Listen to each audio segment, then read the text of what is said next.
Hey everybody, welcome to Froggy Stonks. Nothing I say is financial advice, entertainment purposes only.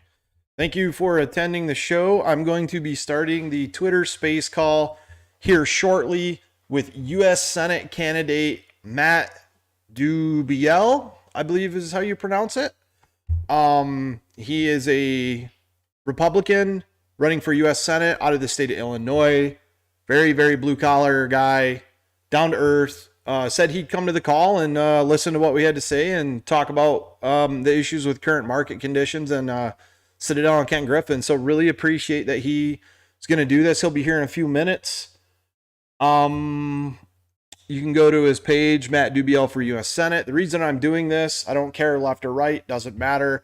I want to know which representatives during midterms are going to fight for free and fair markets and put an end to the mass corruption of hedge fund abuse in America that drains the liquidity from the U.S. economy. Hedge funds do not produce anything. They don't sell anything. They just drain money out of the economy through predatory short practices. And it's time to put a change to it. It's time to put an end to it. The way we do that is by putting people into the U.S. Congress, into political office that are going to make the right laws, push the right laws through, and get these regulators to do their jobs and or give them the power to do their job. So Matt was the first one to offer to come and speak to the community, which I much appreciate that I've found so far. So I hope everybody's getting out there in your individual states and looking for candidates like this that are willing to address the market corruption that is happening currently. And if they mean it and they can come forward on their promises, we can have a very strong impact and make a very strong wave and have a better chance at free and fair markets. So I am going to go ahead and start the space call. If you hang with me real quick, start now. We're a few minutes early. I'm going to tweet. I won't talk too much stock stuff today because I want to try to keep my individual stock stuff a little bit separated from what we're doing politically here. You shouldn't tie those together. Oh man, everybody jumped right in quick. Hey, what up everybody? That was quick. Speaker. Invite the co-host. And let me send a direct invite DM to Matt. Welcome to the show, everybody. Hope everybody had a good day. How's it going, Jen?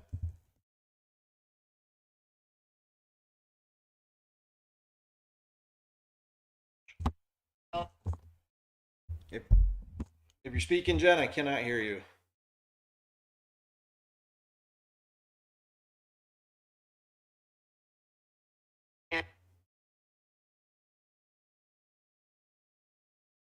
Mr. Matt, welcome to the call. Thank you for coming.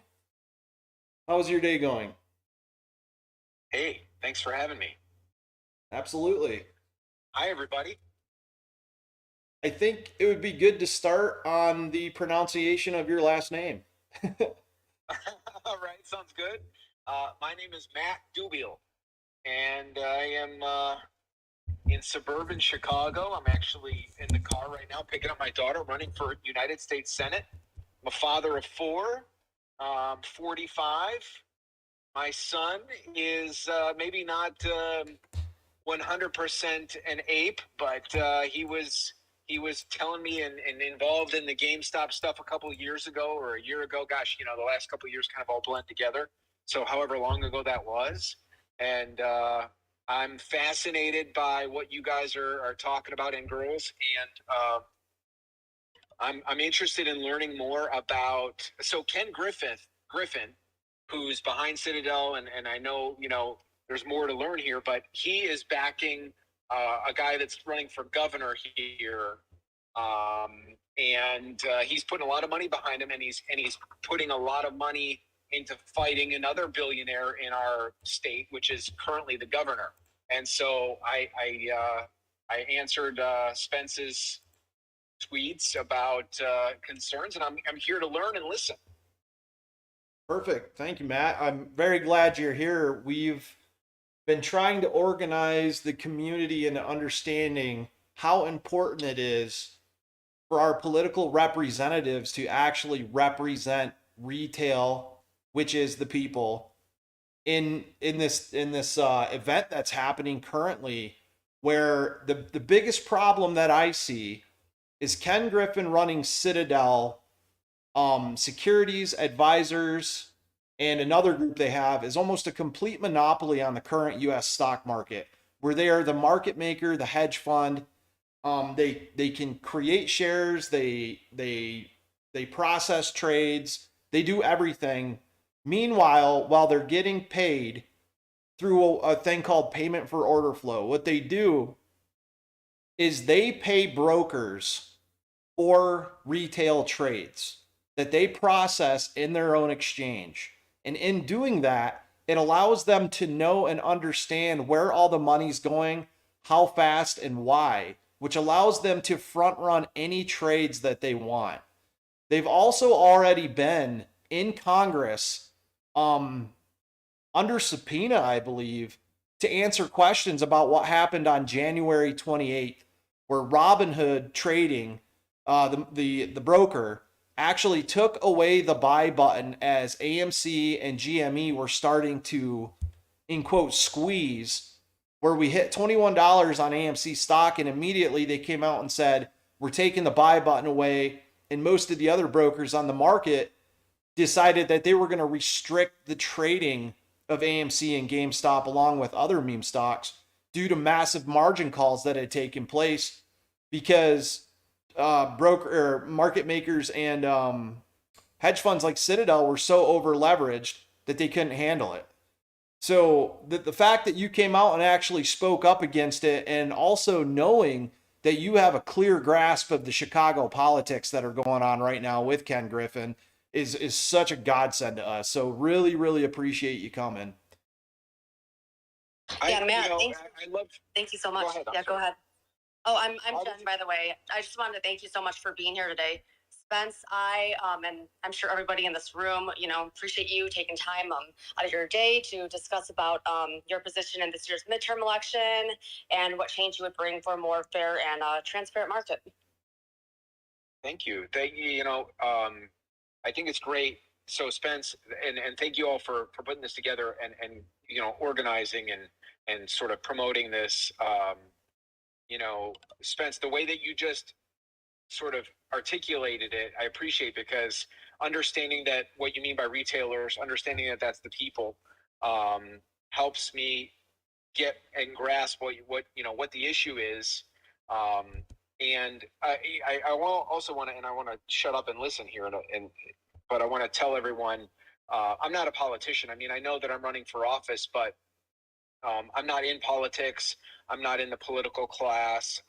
I'm running as a conservative candidate for Senate, because all the people that are in office and all the people running for office are pretty much, no matter what they say and what they do, they're all the same people, I'm learning.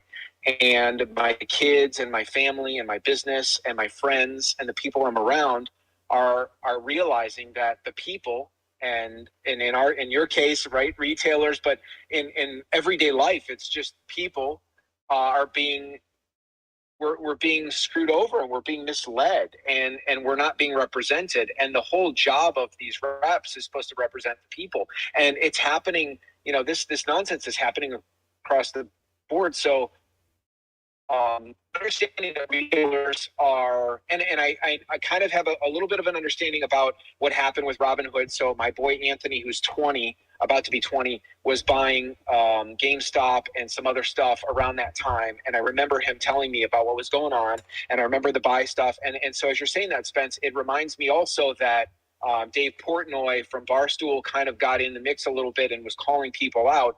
Did anything that he experienced or brought to light, did any justice or any awareness come from his involvement and his calling people out on any of this stuff? He actually came under heavy attack from really powerful people in doing that.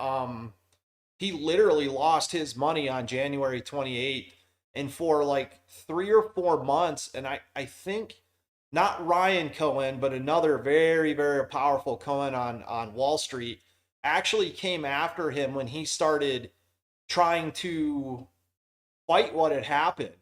He came under heavy attack. I'll have to look it up all to explain it to you. It's been so long. But in that, there were a couple lawsuits that were won out against Robinhood, and I believe one was from a 27-year-old trucker in New Jersey who had won a settlement of $30,000 because of what Robinhood did on January 28th. Um, the entire U.S. Congress is so ridden with insider trading that people like groups like Unusual Whales has found out and called out and shown to the government and to the regulators, and nothing is happening. And I think the only way to solve this is to put real people who are not compromised by the globalist agenda, by the money coming from China, by the money coming from Russia, by the lobbyists who work for the defense industry. We need to put real people in the Senate, in the House, that are going to fight to make laws that are understandable to those parties, that are readable, and can get the regulators under control and or the power and authority they need to do their job. Yeah. Yeah, I agree. And the second part of that too, though, is, and I've kind of tried to address that in some of the tweet flow that we've gone through in the last day or so, is then, getting regular people in, they got to be held accountable. And, some other people have tweeted and been like, well, this guy's running for office. Of course, he's going to say whatever. I don't want to win a job that I don't want to do. Mm-hmm. I only want to do the job that needs to be done. So, that's why I haven't even raised any money. I haven't gotten big money. The minute you start doing that stuff, you're going to get compromised. And as the thing with Portnoy, as you just pointed out, I have a feeling that some of those attacks and some of the bad articles that came out in Business Insider and some of this other stuff is sort of retribution. And what I've been paying attention to over the last couple of years, and you guys probably know more about this than I do, but I refer to it as corporate espionage. I don't really know if that's totally accurate, but a lot of the a lot of the controversy that we're seeing in the news, or a lot of the items that are making news, are market manipulation tactics between the airlines, even with the NFL. A lot of this flag stuff and taking a knee stuff. A lot of people don't realize that the NFL lost the national buy for advertising the armed services, and it was like $100 million buy. And when that buy went away, that's when the flag controversy started, and that's when they started sort of attacking, patriotism somewhat. And so I think that's happening a lot in the markets with certain industries, airline industries, other battles where they're using the media to drive, confidence down or drive it up. Is that what you all are seeing? Oh, absolutely. It's you just said a lot of things that people wouldn't normally realize. The amount of money that goes into advertising, that's the problem with the big tech companies right now. It's since the 2020 election, advertisement revenues went down considerably because there's a big problem in social media with unverified accounts, where people can make 30 accounts, or you can have thousands and thousands of bot accounts that are contributing to user subscriptions. So I totally understand what you're saying there. I think my main goal, and it's more or less to focus on a target that I know we can make an impact on, instead of trying to tackle 10 things, just to start and tackle one and throw a pebble in the pond, is attempting to get people into Congress to ban payment for order flow like it is in many other countries, and to stop retail trades from being pushed through dark pools, which all retail trades should go through a lit exchange like the IEX or through the NYSE, and should never touch a dark pool. Dark pools were initially intended to facilitate large block order trades to keep the market from becoming too volatile. So that's where I think I would put my money in what we're doing here. Okay, so can you all share with me the payment for order flow? The way you correlated, retailers being the to people. How can you sort of walk me through the payment for order flow, and is that just I'll listen and shut up. I want to hear you sort of, just help me understand that. Sure. I'll say my basic description of it, and then maybe my co-host will want to talk about it a little. Or if anybody else wants to come up, that's fine. But payment for order flow basically was started by Bernie Madoff before he went to prison. Ken Griffin was very, very publicly against payment for order flow because he said it created unfair market circumstances and hurt competition. Once Madoff got busted for the 2008 financial thing with his Ponzi scheme, payment for order flow is basically taken over by Citadel and a few other big market makers. Now, payment for order flow basically, when a lot of retail traders start trading on apps like Robinhood and Fidelity and stuff like that, Citadel actually pays those brokers to be able to fulfill those orders through their exchanges. So in that, they pay the broker says, okay, we'll direct these trades to you. So now Citadel owns all the data and information on those trades that they're going to process through the T+3 clearing time frame. It very much allows them to front run the trades, and in also that creating a execution of the trade that might not be beneficial to that retail trader. And I'm talking maybe a penny or fractions of a penny.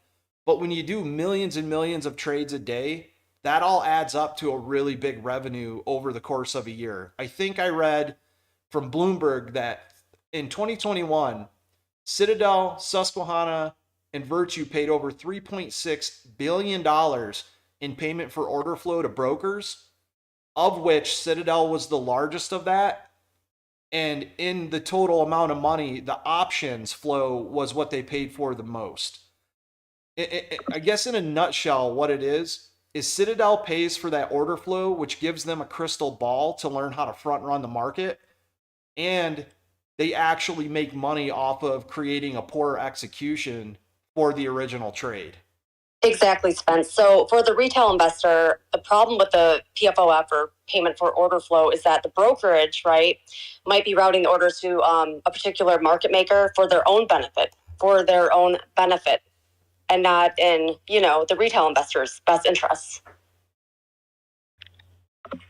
Okay, so it's the alternative, yeah. So the alternative to that would be how should it be for the retailer? Well, basically what's happening is because of the payment for order flow, those large firms are able to take those orders and park them and not have them actually hit the New York Stock Exchange, the NASDAQ, and the main exchanges that actually create price discovery. So what's basically happening is they're suppressing the buying power of retail traders so that their large institutions can trade against those private investors and actually really suppress pricing action based off of that information.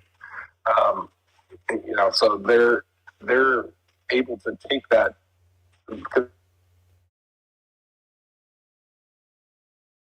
We're losing you, Swing. I think your headset's not working right. I had a call that I had to ignore. Can you hear me now? Yep, go ahead. Okay. Yeah. So the only way that price discovery happens is hitting the national best bid and offer and having those get adjusted with.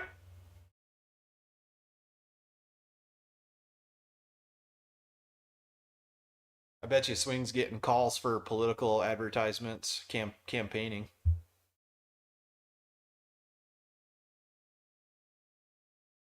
We'll come back to Swing in a minute. What he's covering is 100% correct. We lost Matt. Uh-oh.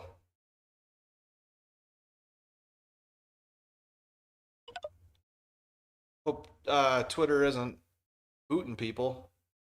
Yeah, Spence, I was having issues earlier when you first, I came up and you made me co-host. I could not unmute my mic. It was crazy. So I had to get out, restart the app, and Let's see. I don't know what's going on. See if I can get him back up here. How's it going, the one? Good, buddy. How you doing? Good. I'm glad you came up, man. Oh, great. Thanks. Hey, Jen. There. Hey. How you doing? Matt's back too now. Awesome. Hey, Matt. One other thing I wanted to touch on is the amount of. What was that? That wasn't just me? It was everybody, huh? That's Twitter, man. Anytime we do something like this, we've had problems for over 8 months with Twitter suppressing anything to do with AMC, GME. Anytime we talk any type of politics like this, they start shorting our space calls. Wow. Oh my gosh. I mean, holy cow. That was obvious.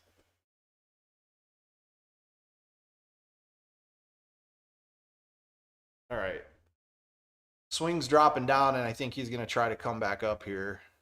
I want to... The guy that just came up, the two fellas here, they're the One and Hedge, and they run a space call called Ape Radio where we talk a lot about this stuff, so I wanted to welcome them up to speak too. Great. Thank you. Do you want to let Swing finish what he was going? Because I think he was right in the middle of something, and then I'll tag on after what he's done. Yeah, absolutely. Okay, great. Thanks. Okay. Where did I get cut off? Because I stopped hearing what other people were saying too. You finished about talking how they park orders and don't let them hit the NYSE till a certain time frame. Yeah.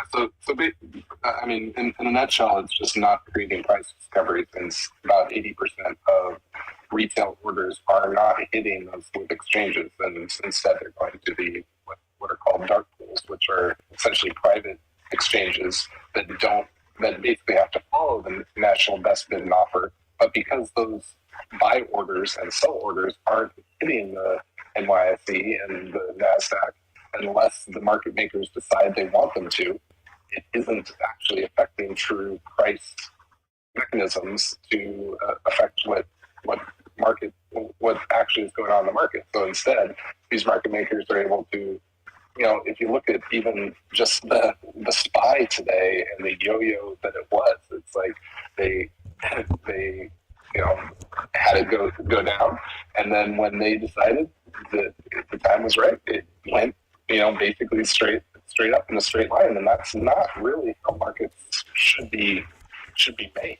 And the reason why that is because of the mechanisms that they're able to withhold buying pressure and then put it through when it suits their narrative, and or they're able to position themselves either with calls and puts and whatever else they need to help quote unquote make the markets. If they're truly quote unquote making markets and providing liquidity, all of that means is that their liquidity is a pseudonym really for fixing the price.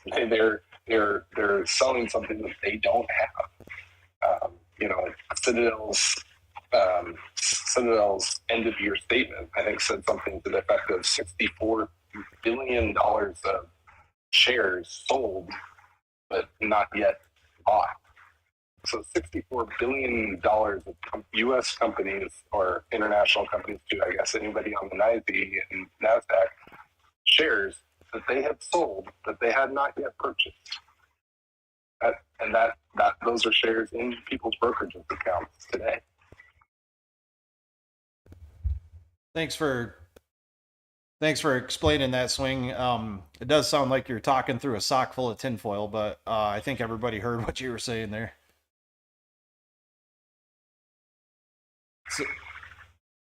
So yeah, in a nutshell, payment for order flow is banned in other countries because of this exact reason. It creates completely unfair market conditions. Ken Griffin himself is quoted on these types of statements where he said it destroys competition and it creates unfair, unstable market conditions. And now he's the king of payment for order flow. And part of that is what Swing was saying, where they can park orders. Citadel has their own dark pool that they can literally manage order flow through anytime they want. And we've seen the effects of this since day one. We have more evidence of wrongdoing from January of 2021 to today than any other time in history in the U.S. stock market.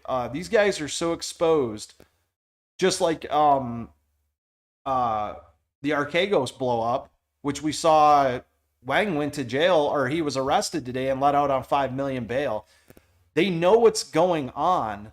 A big part of the problem is that the SEC is a revolving door of employees who go in and help regulate in the favor of hedge funds and banks so they can get hired on their way out to places like Goldman and Citadel and Bear Stearns at one point in time. So in that, I think the SEC, the lawmakers need to get in and they need to reform the SEC into an agency that can't be compromised by the street, where regulators can't be touched by multi-billionaire dollar lawyers who were formerly of the SEC. And to do that, it's going to take serious legislation. And it's going to take a lot of heat on the person who wants to do it. That's for sure. So where do the Peter Thiels of the world fit into this sort of perspective, if at all? I mean, are they for, against, quiet? I'm not 100% sure who. Let me double check who Peter, German American billionaire entrepreneur. I don't really know too much history on Peter Thiel myself. If anybody else does, or if you want to expand on that, Matt. Well, yeah, I mean, I see his name thrown around a lot in the hedge fund conversations or headlines, whatever. Peter Thiel is brought up a lot. There's a guy running for U.S. Senate in Arizona named Blake Masters that has been raising a lot of money, and he worked for Peter Thiel. And I just wonder, since they play in that space, like my realm is media. I know the media world very well, and I work in it. And so I just have a good sense of that space. I would imagine those guys have a great sense of this financial space and PFLF and all that sort of stuff. And I just wonder, especially since this guy was working for Peter Thiel and he's now running for Senate in Arizona, maybe their preferences or perspectives have been shared. Maybe they haven't. It sounds like maybe that, for sure they haven't, at least on your radar screen. Maybe anybody else may know or may not know. But I would expect that somebody. So, for example, I'll give you an example.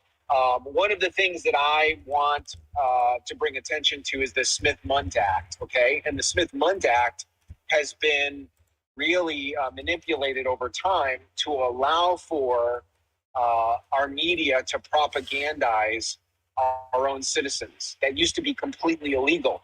The United States government and other governments typically propagandize citizens outside their countries, and everybody seems to think that that's okay, but they don't want you to be able to propagandize your own citizens. Well, that Smith-Mundt Act was massaged in 2012 during the Obama administration, and that led to a rise in this media manipulation and fake news and that whole concept where, we just have overt manipulation of the media. And so I understand that, and I speak out against that because I live in that space. And so I guess I would expect that somebody who worked for Peter Thiel and somebody who is running for Senate that is in the financial space, if payment for order flow is really bad, and it sounds like it is, and it does mess with the markets, and it does really give the unfair advantage to a small few, that somebody in those spaces already that's running for office should be speaking out on that.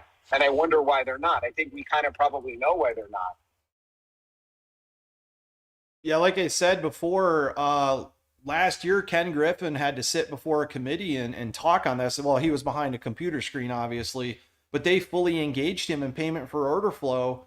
And it sounded like it was very deeply disapproved of by certain members in Congress, but nothing came of it later, most likely because Citadel has the billions of dollars and all the former SEC lawyers on his side.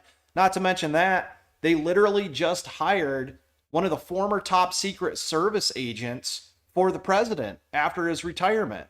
That's such a huge conflict of interest. I don't even know where to start on that one.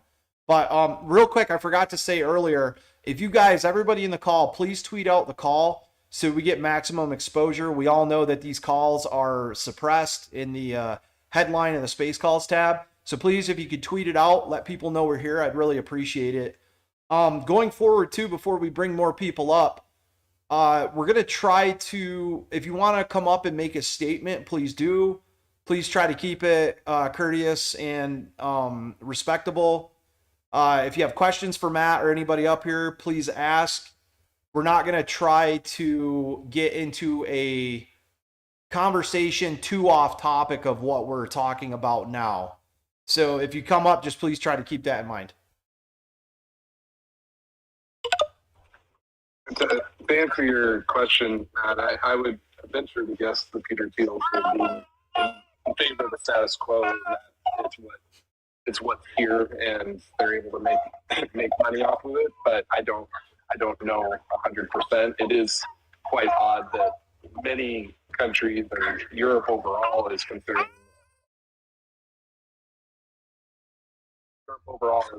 a ban of Peter Thiel. Some countries already have it, so there's got to be a reason.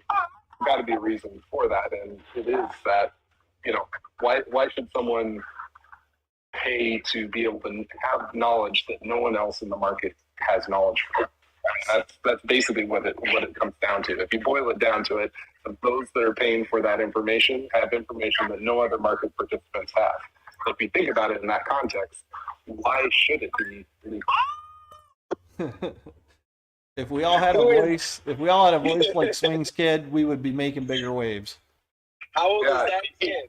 How old is that little one? He's 13 months, and he's pissed off about paying for order flow too. Yeah, that's great. I didn't know if it was a baby child or if you had an animal in the house, but what does he want? He just wants you to notice him right now. Is that what he's doing? He just loves his dada, I think. I don't know. Yeah, that's awesome. I bet you it's pure rage for payment for order flow. Knowing Swing, it's in his genetics. What's up, the one? Hey, man. Hey, Hedge, did you want to go first? I know you're at work. Yeah, I got a couple questions for Matt. Good. I'm going to be straight up. I support you. You're a real person.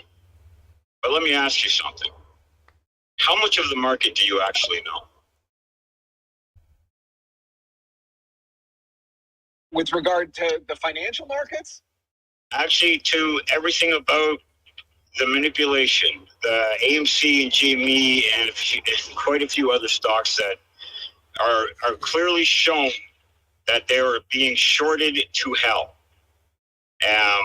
It's more than enough evidence that there's more than probably 2-3 times the float of AMC, probably GME as well. So I'm just asking, how much do you actually know about what is going on? Well, I would imagine, compared to the people in this room, probably not even 1%, because you guys are all living it, you're thinking about it, and you're living and breathing it. I'm aware of GameStop and AMC and some of the other things that are going on. To any degree that the average dude, I could say the same thing to people about, the Great Reset.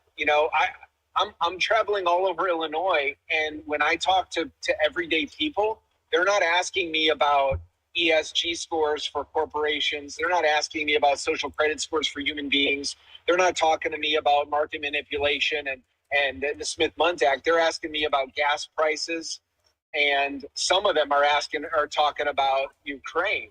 And so I think that in a lot of ways, I'm like the rest of America compared to you all, because you guys know a ton about this. That said, I'm on this call with you. And so I know enough to know that there's more out there going on. And it's just like when you start peeling back the layers of any onion, there's a lot more. So admittedly, though, I don't know anywhere near what you guys know about what's going on 100%. All right. Can I can I suggest something, please? So you really understand us. For sure. You'll get every single vote from every single person in this community. Do yourself a favor, go back to January of 2021 and start the DD from there, because it's everywhere. Okay? And come up to this date and you'll be enraged. You'll be so enraged, you're going to see how much more enraged you will be, and you will see how much you're going to fight to get into that seat. And so I would just love you just to read everything, because everything is out there. Every single piece of DD is on Twitter from this community. Everything. And Matt, I'll DM you a very, very good starting point for what I call January 28 gate, which is the day that Robinhood took the buy button away. There's some really good videos out there. And I'll tell you, the only person who's really been for this community since that day is Charles Payne. He's been part of this community for a while, fighting for us and fighting for fair markets. So I'll DM you that information. Thank you. Yep. I appreciate that. And you'll get the support from everybody. You'll get the support from everybody. I promise you. I'll do that. Thank you. You'll have people delivering flyers for you in your neighborhood everywhere. To that end, if you haven't yet, watching Gaming Wall Street on HBO Max does a reasonably good job of telling the story and basically how easy it is, as easy as hitting an F3 button for these large institutions to commit fraud. And did you say Gaming Wall Street on HBO? Yes, it covers the game. It covers it from the angle of the GameStop story. For the most part, they follow some of the investors and they talk to party participants on all sides. But that day, one thing that I think is important, while most of the community members are most passionate about AMC and GME, there were 50 stocks on that day that were stopped traded, just like the London Metals Exchange stopped trading of nickel. You may have heard that story, which, you know, these market mechanics are just signs of something broken. And I personally think that all of that brokenness probably is tied to payment for order flow and people trying to use information and possibly getting on the wrong side of that information trade. Awesome. Thank you. I'll check that out on HBO tonight after everyone's sleeping. I'm sure nobody else is going to want to watch that with me, but maybe I can get my oldest kid, like the 10-year-old's not going to want to watch that, but I'll definitely get my 20-year-old. And he's the one that was on Robinhood when this stuff was going down, and he was just coming in. And I was like, you got to get off this Robinhood app. So payment for order flow is not, actually, before I ask you that, Spence or anybody, you said payment for order flow is illegal in other countries. Yeah. Like what's the biggest country it's already, like what are the, Canada. top three? Okay, Canada, yeah. I think every country except about 3 or 4. It's okay. The UK, Canada, and Australia. Germany. Yep. Oh, yeah, okay. Good to know. Okay, so then my next question is, what was happening with Robinhood, where it's my understanding, and you guys, I know this better than I do, so please correct me if I'm wrong, and I probably am, but it's my understanding that what Robinhood does is they own the shares and you're buying them from them, right? You don't actually, you're buying from a pool of shares they've already purchased. Is that right? Somewhat. I mean, the entire stock market in some ways is that way. I mean, if you want to get down to the nitty gritty, like a lot of people don't even know outside of this movement what the DTCC and Seed & Co. are. Every single stock in the entire stock market is technically in the name of Seed & Co. And then they put it in the name of a broker when the brokers have it. And then the brokers put the stock in the shareholders' names who buy the stock. And so when you go to vote, for example, for companies, you send your vote to the Charles Schwab or the Robin Hoods, and then they forward those votes on to the company on your behalf. And so really there's this whole process of potential obfuscation where it can be that Robinhood might have only 5 million shares in their name at Seed & Co, but they actually have 20 million shares owned by their clients, and they'll just clean up that data and send it off, and no one will know the wiser, because that's how the entire system is set up. And then that gets you into the problem with the clearing times and the failure to delivers. Failure to delivers are massive on meme stocks, which usually equate, and this is all over the internet, you can read about this, to the process of naked shorting. Market makers, I think, are allowed to create 40% of whatever the number is in synthetic shares to be able to cover their processing demand. It's really crazy that we've come up with 6 months of DD where we assume that AMC may be 2 billion shares outstanding instead of what they're actually supposed to be authorized by the company. Now, can I prove that right now? No, I can only show you the research I've done on it and the thesis in it. But the general understanding is that these meme stocks with the high failure to delivers are being naked shorted, and it's a huge problem. Yep, and in addition to that, commission-free trading brokerages like Robinhood gets 80% of its revenue from PFOF, and Robinhood sells your data. Yep. It's pretty disgusting process all around. I think the video Swing mentioned to you to watch will cover a lot of it. Awesome. That's okay. And that is Gaming Wall Street on HBO. Yep. Right? Yep. And I'll DM you a couple videos I know on YouTube that are really great awesome. to watch. Thank you. I appreciate it.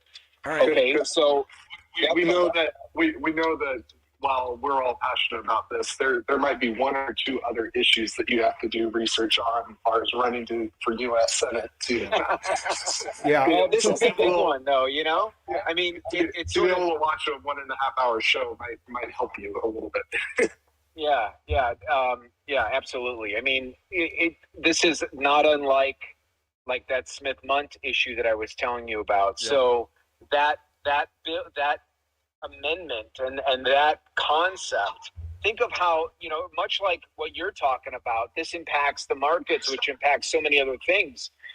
The information flow also impacts so many things. So while, there are other issues, at some point, the people that are working on trying to fix some of the broken things in this country of ours and the world of ours got to be having these conversations, because the people aren't always aware of what's going on, and that's what you see when you go out and talk to these groups of people. They're talking about whatever the news is feeding them. Mm-hmm. And right now it's gas price. Well, it's not even gas prices anymore. Gas prices have taken a back burner. And in fact, I'll give you guys an example. We do these candidate questionnaires for the media, typically for print media, like the Chicago Tribune and the Chicago Sun-Times, although I haven't gotten one for the Sun-Times yet. The Tribune's questions are all of them were about Russia and Ukraine. I don't think any of the questions were about anything else. And incidentally, just as a point of comparison for you all, the people that I'm seeing when I'm traveling around Illinois, and I'm not just going to Chicagoland places, I'm going down south by Springfield and, way out and into the country. And nobody once has mentioned to me that they're concerned about Russia and Ukraine in those areas. And I'm not saying it's not a concern. I'm just trying to, compare for you all. So sometimes what the people know about doesn't mean that it shouldn't be a bigger concern. And that's why it's great that that Spence originally called me out on Twitter and said, hey, what about this? Okay. What about it? Let's talk about it. So I'm truly appreciative and grateful for not only the initial outreach, but then this conversation and whatever material you guys can send me. And, the best, the more condensed it is, or the most direct it is, or the most if you've already given it a sniff test, the better, because it just helps to distill it a little bit. So thank you. Yeah, and Matt, I do want to say that the importance of what we're doing might go past the general public's concern because we are so plugged into this. But I have a feeling that if we attack the money that flows into Congress from all these lobbyists, which influence from Wall Street and the banks and everything else, we will fix 90% of the other problems that we face currently today as U.S. citizens, especially in Illinois, which I'm a very, very fond person of. My best friend works on the CFD, and I go visit him regularly, which I'll actually be going to see him in May. So I've seen the pain and the struggles that the state of Illinois has had to face, and in that I pay $50 every time I come through for tolls. So. Yeah, dude, don't even get me started on the tollway. Yeah, that's a topic for another time, huh? It is. Well, just a cliff. Yeah, they're it's one of the biggest. They have their own helipad here. But Spence, when you come through, hit me up, and if you got a minute or whatever, I'll come meet you for coffee or something if you got time for that. Fantastic. I would love to do that, sir. Appreciate that. Me too. Yeah. Just wanted to say hi to Terrible real quick. She's kind of the one that got this whole group together originally back in the day. Very, very influential, very smart young lady. Just wanted to give her a chance to say hi and see what's going on. Spence, you're the best. I would just want to say thank you so much for putting this together, and Matt for coming on and speaking with us about all of this. I just joined in, so I just kind of heard the tail end, and I don't want to skip the line because I see people with their hands up.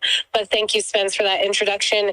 And I'm in, kind of like a shoddy area out in New Mexico, driving in the desert. So if I get disconnected, I'll join right back in when I can. But Matt, you're amazing. Please, please, please continue to do what you're doing.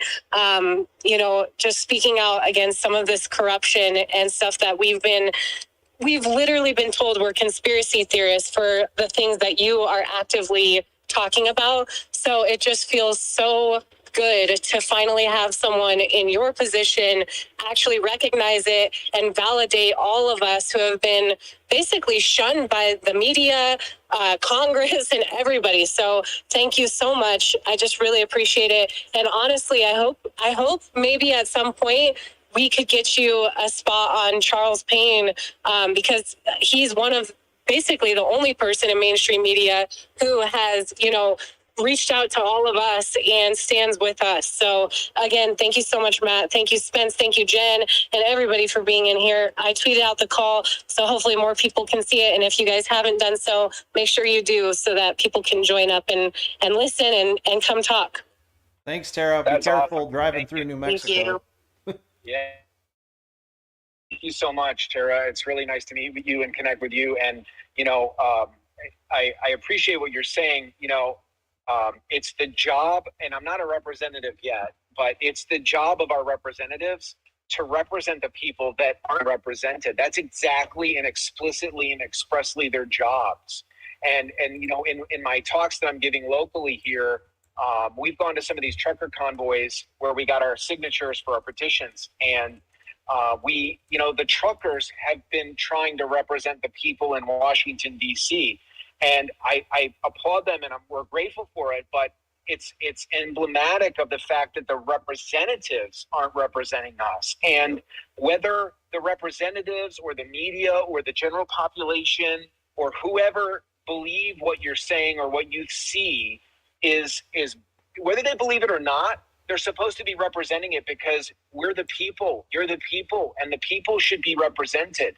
And I'm grateful that you had those nice things to say, but it pisses me off that we don't have representatives that are representing the concerns of the people. It's the whole point, and so we got to get back to that. So it's cool to hear that Charles is plugged in, and I'm gonna pay some attention to what he's doing and follow him and all that. I just invited him, not to interrupt you, but I just invited him in here, and he tends to answer DMs pretty quickly. He's amazing, and I'm going to DM him and just give him your @ and say, hey, check out Matt, and have a conversation with this guy because you're awesome. Thanks. That's so nice of you. Drive safely, and thank you to all of you. I'm really I'm glad to get connected with you all, because this is what it takes for. And like you said, there's other, there's different issues, right? There's different pockets of things going on. I'm talking to a lot of parents. They're having a lot of, they have a lot of concerns, but we have to have people representing the concerns of the people. That's what we need. So let's hear some more of it. I'm ready to listen some more. That's a phenomenal idea, Tara. I would love to see him on Charles Payne. With that, let's start getting these hands. Let's go to we'll just go down the list. We'll go to the one, we'll go to Robert, and then Elon. And if you want to speak, please put your hand up. And again, try to keep it respectable, calm, cool, collected. No left versus right, just straight down the middle, attacking topics, and try to keep it consolidated into a manageable format, please. Thank you. Oh, great. Thanks. Appreciate it, guys. Matt, how you doing? Thanks for coming in. I appreciate it. Also, another good person, if you want to take a look at, John Stewart, The Problem. That's probably going to be pretty helpful. We could DM you that too. And I'm glad that Hedge asked you the question, because that's just going to, I believe, give you a little bit more ammunition. I think the comment, like, again, when you're mentioning that you're out and that you're talking to people, and yes, they're talking about gas, they're talking about Ukraine, they're talking about this. The common ground that I think that you need to kind of focus on, in my opinion, is going to be the financial aspect of everything, the money, because that's basically really where all of us, whether if you're on the left, you're on the right, or you're straight down the middle, or you just, you might not really be into politics too much, but getting more involved in with what we're talking about is going to help, because although some people might not be involved in the stock market, but they have pensions, they have 401ks, a lot of what's happening daily does affect that. And the thing that we always just keep talking about is that politicians have no accountability. And I mean, even if you started following some of the tweets that other people are putting out, it's still blaming Trump for this, or blaming that one for that, or blaming this or blaming that. So our goal and what we wanted to do was to just get, real American people, real citizens, real people in there, not politicians, the ones that are out working, the ones that haven't been sitting there for 60 or 70 years, that have absolutely no clue about what's happening outside in the real world. So the first two questions that I'm going to have for you, and then I'll let somebody else go. How do you feel about term limits, number one? And number two, how do you feel about politicians trading in the stock market? Even though a poll came out and over 70% of the Americans said they don't like it because it creates a conflict of interest, Pelosi turned around and said they're still going to do it. I know you have an uphill battle, my man. It's not going to be easy. Do a little research on the Chicago Tribune, and you're going to find out why. I'll leave that up to you, because I don't want to just go ahead and spray anything. But when you have mentioned the thing about with Ken Griffin and that, I think a lot of us side with. Back I think in 2008 and going to 2010, a lot of the hedge funds went to Congress and basically told them, look, if you don't do this, this, this, and this, we're going to pull our money out. We're going to leave. We'll go someplace else. So the hedge funds control anywhere between 40 to 60% of the market. 40 to 60% of the market. And they produce nothing. Right. And the rules just have been catered to their needs. You have other reports about Ken Griffin talking bad about Chicago, the place is a jungle, holding the city for hostage if you don't do this, this, and this. So you going against him is going to be great. You're going to have a lot of support from us, but you need to be prepared for a lot of backlash that they're going to throw back at you. However, with the support that you have from all of us and the people that do listen to Ape Radio at nighttime, we have a lot of Chicagoans that will go out and help you. I promise you. So I will just leave it off that with the last two questions, if you can. Term limits, and how do you feel about politicians staying within the stock market? And finally, the last thing I'm sorry, I'll shut up after this. Just if you mention retail traders, we are retail. We are not a cult. We are not here to destroy the stock market. Yep. We are here to make a difference, to have transparency for everybody, whether you trade just for Apple or you trade just for GME.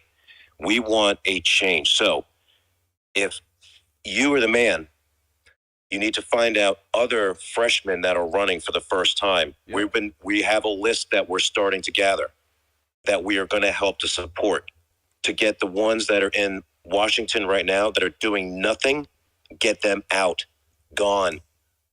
So I will leave it with that. I'll yield to everybody else, but just like I said, just those 2 questions would be great. And again, hopefully sometime at nighttime, if you have a time and you want to come on Ape Radio, we would love to have you. And thanks for coming in. Thank you. Thanks. It's nice to meet you. You sound like you should be on the radio. And you take my business. That's the business I'm in. I've been in radio my entire working since I was 17 years old. So if you guys continue to have trouble with your rooms and audiences, and I can help you get on radio, not like it's better. It's just an alternative and it's less censored. I'd love to do that because there's a way we can do that. So term limits. 100% poor term limits, not just in the office that you hold, but, kind of like you were mentioning where the lobbyist becomes a member, the Goldman guy becomes a lobbyist, and then the lobbyist becomes a member of the, whatever committee or whatever SEC or whatever it is. We have to have provisions against that stuff because those are the people that are, they're destroying our country because they get in and they stay in and they never leave. So I'm, for example, personally, and this is, I've said this and I'll say it and I'll keep saying it and it will be out there. I am running for 1 term. Senate is a 6-year term. I'm running once. That's it.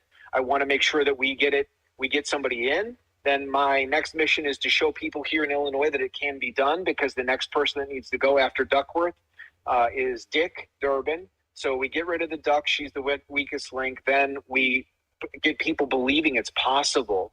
And the people of Illinois, stopping the mantra of, we can't do anything. And it's this and this and this. We get them out. And then we get people in there that are actually of the people. So me, only 6-year term and out. And I want to help get somebody else in for the other office. And then I'm not going to be running for other offices and on and on and on. So term limits 100%. Second thing is, go ahead. Oh, that applies for judges too? Yeah, I'm trying to remember what it depends on, not for court, narrowly, but Senate has a say in who's appointed to the Supreme Court, but we have to have senators that have common sense that only approve, people that are worthy. I don't know about whether or not that should be a lifetime appointment. It seems like that's okay, but I haven't thought that much about judges, frankly. I've thought mostly about the people that are representatives like Senate, Congress, local offices, governors, things like that. I think they should all have term limits 100%.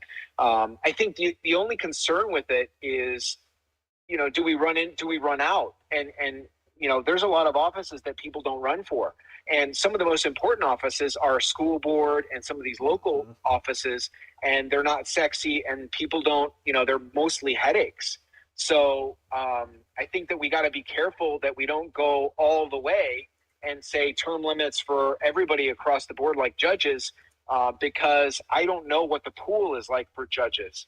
But I would tend to lean for term limits for everybody because we just have people that are in there too long. I mean, there's people that are running for Senate that have just recently gotten on the internet. Like they didn't have social media accounts, and how can they speak and understand what we're going through when we're in a room earlier and everybody's kicked out of the room, or half the people are kicked out and we got to reboot the room, or we're being, shadow banned and things like that. So they just don't even understand what's going on. And politicians who have social media that have been in for 40 years, but they don't actually say what they want. It's their handlers.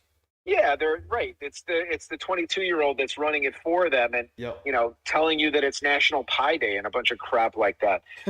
So that's not what they're there for. So yes, insider trading it should, it's illegal for us. It should be illegal for them. They shouldn't be able to buy and trade individual stocks. There's no way they should be able to do that. Their families. I mean, I don't know how far you got to go to make sure that they don't have, rat holes and family members doing it or whatever. But we've got to be protected, because you shouldn't go into office with a net worth of $400,000 and come out with a net worth of $40 million, when you're done. It just shouldn't happen. Well, Matt, 100%. I mean, look at, for example, U.S. Representative Debbie Dingell. She's a congresswoman from Detroit, and she made a killing on stocks during the pandemic in 2020 and 2021. And, in terms of term limits here, right, your husband, John Dingell, who he actually passed away just before the pandemic in 2019, he served as a member of the U.S. House of Representatives from 95 until 2015. And he holds the longest serving member of Congress in American history, representing Michigan for more than 60 years. If we talk Michigan politics, insane. I'm gonna get rageful.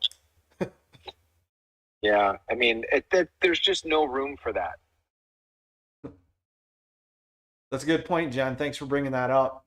I can't stand Michigan politics. Let's go to the next hand. I think it was Robert. And then we'll go to Elon, Sugar, Ojak, and Hank. Hey, everybody. How you doing today? Good. What's up, Robert? What's going on? Matt, thanks for being here. Pretty impressive. Hey, man. From Spence. I'm glad you guys connected. It's nice to have you on the call.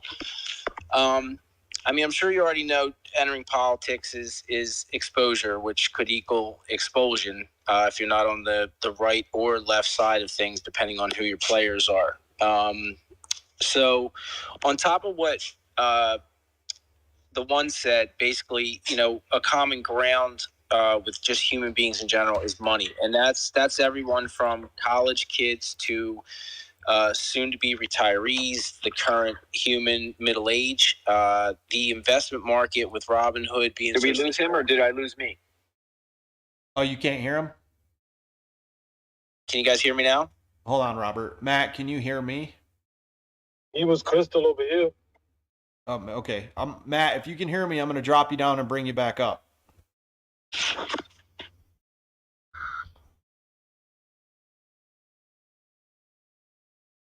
Give him 1 second, guys.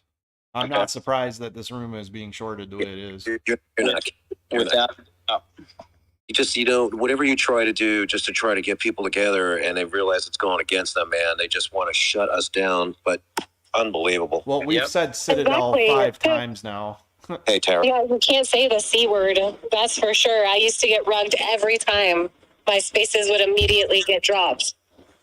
But I was just going to say the fact that they're admitting in the media about Elon Musk running Twitter and how now he can, turn a dial and make sure that certain things aren't being seen. It just is, they just totally outed themselves on exactly what they've been doing to all of us all along that we've all felt and experienced. I mean, they will literally suppress AMC related tweets from, the algos completely. They'll get rid of, if something's trending, Citadel scandal was number 1, and they changed the spelling of scandal to make it not trend anymore. It was absolutely ridiculous. All right, Matt, we got you back there. Tara, that couldn't have been any more of a better parody if it even was one. That was ridiculous. They pretty much laid out exactly what's been going on for the last couple of years on this social media site. Accuse those of which you are guilty. Okay. It's the old Nazi way. Insanity. Matt, you back up, Matt? No, it looks like he's having trouble. He got knocked back down again. Let's give him a minute to see if he comes back up. But Tara, what you just said about that news broadcast talking about manipulating Twitter algos and whatnot is exactly what we were screaming about. I was banned on Facebook 3 days before the 2020 election. Yeah. It was that went on for 2 years. Even my Democrat friends and family were like, what happened? And I said, Facebook shut down my page and TikTok permabanned my following of 50,000 people where I was getting millions of views. So, all right, here's Matt. Sorry, guys. I don't know what. I mean, I got kicked out, so I'm back. Sorry, but I missed the guy that had a question. So I hope, unless you guys answered it or whatever. We have to, from now on, we have to say schminishmel schmishmirides, or we will get shorted every time. Okay. So Robert, go ahead, man. Okay. Wow. All right. So back to, like I said, you're running for schmalitics, and it's equal to exposure, which could equal expulsion. It's brave what you're doing with the family, with the 4 kids and all. But the aspect of money is the numero uno. It's the united front that we're all in the same boat here. College kids, the exposure to Webull and sites like Robinhood, the everyday kid can invest. But there's high school kids. My son's a freshman in college. They're all on these sites. And imagine, if you will, it's hot as hell. You're going to Home Depot because there's a sale on air conditioners. It's right across the street. You walk out your front door. They lock the door for about 6 hours, and you're waiting for the sale price, sweating. And then they open the doors, and now those air conditioners are back at regular price. That's basically what happened in with this removing the buy button. The Jon Stewart interviews, I feel, my own personal opinion, a lot of smoke and mirrors, but that'll give you some insight on the SEC and Gary Gensler.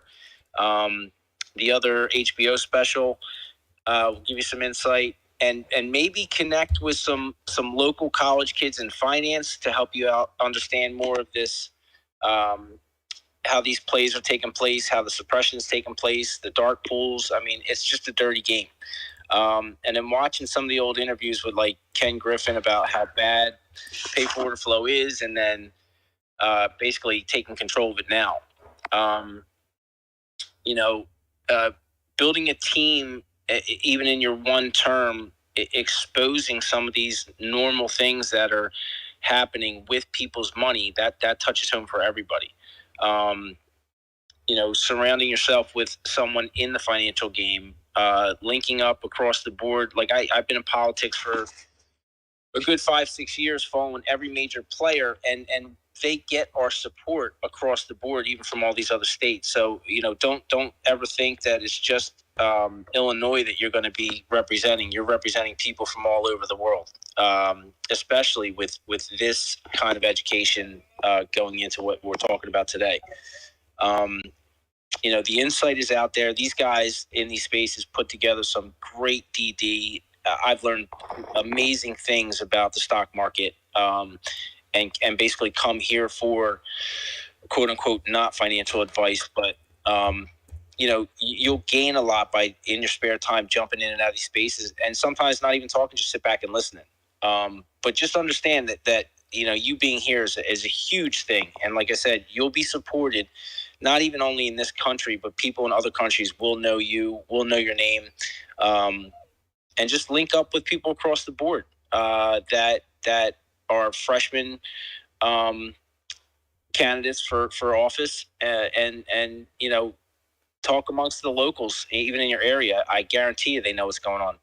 Everybody has investments. Hey, Robert, real quick. I actually got 2 questions real quick that you can answer fast, Matt, from online. And one is, are you getting any funding from Ken Griffin? Which I don't think you are. No. Okay. I wouldn't accept it, and I wouldn't have. So just a quick little bit of insight to everybody. So I delayed getting into this because I knew somebody needed to, because I saw the field of candidates, but I delayed getting into it because I saw Ken Griffin was financing the governor candidate, this guy from Aurora. He's the mayor of Aurora, and he's not a very good mayor, and he's just got about, he's just not a great guy, and he's misrepresenting himself. And Ken Griffin is backing him, and he's running this guy as a Republican with his money. And so when I saw that, I was like, I don't want to run then with the GOP here, because let me see if I could do it as an independent. Well, just to give you guys an insight. So in order to get on the ballot this year, a United States senator in Illinois needs to get a minimum of 3,250 signatures. It's really tough to do. I mean, it's like pulling teeth, and that's a low number. If I was going to run as an independent, it's 30 to 50,000 signatures to run as an independent. Wow. So then I went back to, okay, and now I know why. Now you know why, like guys like Rand Paul or whoever run on as with whatever party, because it's rigged. So even if Ken Griffin, like I almost didn't run because of Ken Griffin's money. I wouldn't take it. I haven't taken any money from any. I take that back. I got $50 from a guy in Southern Illinois. I spoke at an event. God bless this guy. It was one of the greatest moments of my life. I spoke in front of these people, and I got into the weeds talking about ESG, and I knew I shouldn't be talking about ESG because it was new to most of the people that were in the room, and they wanted to hear about some other issues. And I got into the weeds about it, and I got out of it, and I spoke what was on my heart and on my mind and what I knew about. And I was getting ready to leave, and he shook my hand with a 50 in it. And the dude is one of the nicest guys you've ever want to meet. And I said, I thought he was trying to buy raffle tickets for me. And I was like, no, I don't have raffle tickets. And he's like, no, that's for you and for your campaign. And so that's the only money I've accepted so far. And I think I got a couple of donations from local people on WinRed, online. So no to Ken Griffin, no to his money, no to special interests, no to lobbyists, no to, big business. I wouldn't take their money. And it's just not happening. Perfect. And the second one was just a statement from somebody talking about kind of the call topic instead of stocks, letting people know that might not follow the stock market directly, how it impacts their retirement and how 2008 impacted their retirement and the massive losses in the 401k market currently. And that's how you can relate what we're talking about to the general public. I think that's absolutely brilliant. And that was from, let me give him some credit for this real quick, if I can find it. That was from Steve Estrada on Twitter. So, well, you're cool. looking at and another thing to connect some of the dots, Matt, as far as this bill that you're concerned about regarding the media as well as the stock market, is also, take a look at companies like Apollo Global, which is a giant, hedge fund, as well as they do, the worst kind of finance, death spiral finance in the stock market. They have bought Yahoo Finance and Verizon Media and other media outlets like this. And the whole point of that is probably related to, there's probably ties behind this act that you're concerned about regarding media and the propaganda and all of that, as well as what these hedge funds and money makers are doing to the media and trying to get their voice out there and their narrative out there as well.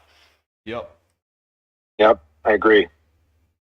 Okay, let's who did I have next? I think Nuance Oob, Sochka, and then Shug. Thank you, Jen. Hey, what's up, family? How are you? Good. Hey. All right. Glad to be here. I'm driving right now. I have people, but so far I'm liking what I'm hearing from Mr. Matt. He seems to know what really goes behind, like when you start running for senator or governor or whatever, how harder it is when you're running for, as an independent. That was a really good point. You brought it up. And that leads me to a question about the PACs, right? Do you need to, be connected to one when you are running for, a seat like this? And if you are, could you please share with us if you are? No, you don't, and no, I'm not. And not that all PACs are bad. In fact, there's a group of, I would say they're like equivalent of retailers, but just outside the market, like just family, regular people in the suburbs of Chicago. They started their own PAC, and really what it is, rather than a Democratic meeting or a GOP meeting, a committee meeting, there's all these committees, townships, towns, whatever, where they kind of run things the old way. Some of these people are starting up their own little PACs, and all that means is they're raising money, like not a lot, a few $1,000s a year to pay for a room that they rent so that they can meet and they can talk about issues without, like the bullshit dogma of whatever party that is kind of been running things, whether it's, the left or the right or whatever. So I think what you mean is like big PACs, and no, I'm not affiliated or getting money from any of those. Even if some PAC wanted to donate to somebody running for like an office like what I'm running for, there's still limits on what they could give me. The maximum donation for a single individual to donate to my race, I think it's $2,900 for the primary. You can, or right around there, and then it's double that, if we make it past the primary to the general, so it's 58.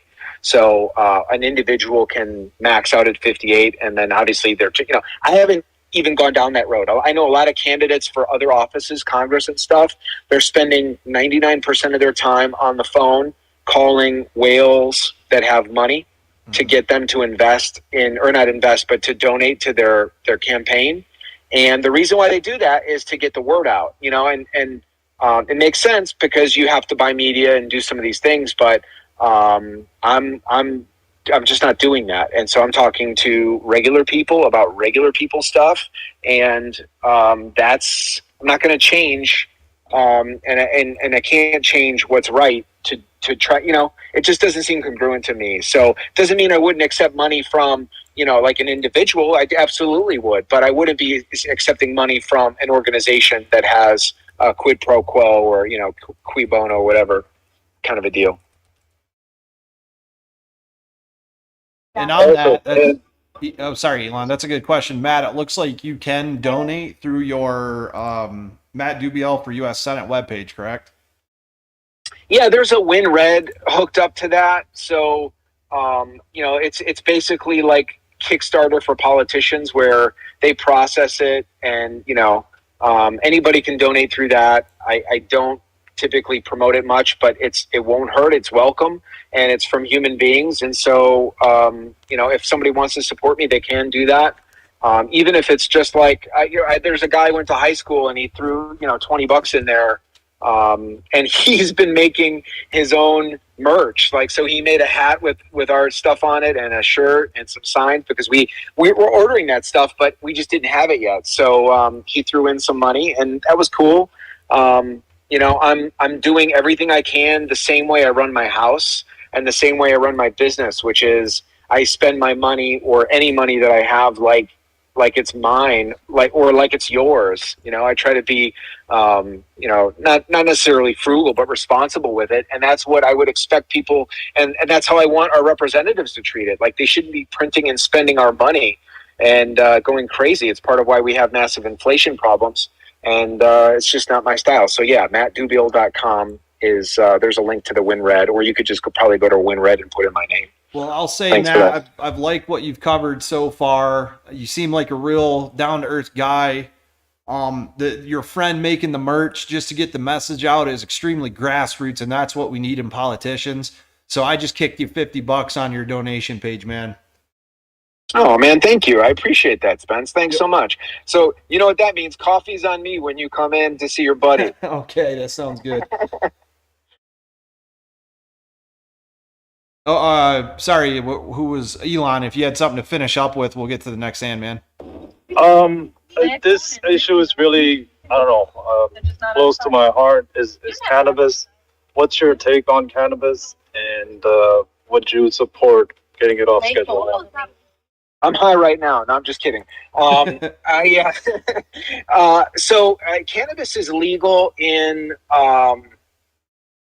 Illinois. So you want to know about federal? Yes, yeah. You know what? I think that's going to happen. I don't think that. I don't think. In fact, I think it's probably going to happen. I don't have a crystal ball, but I think it's going to happen this year.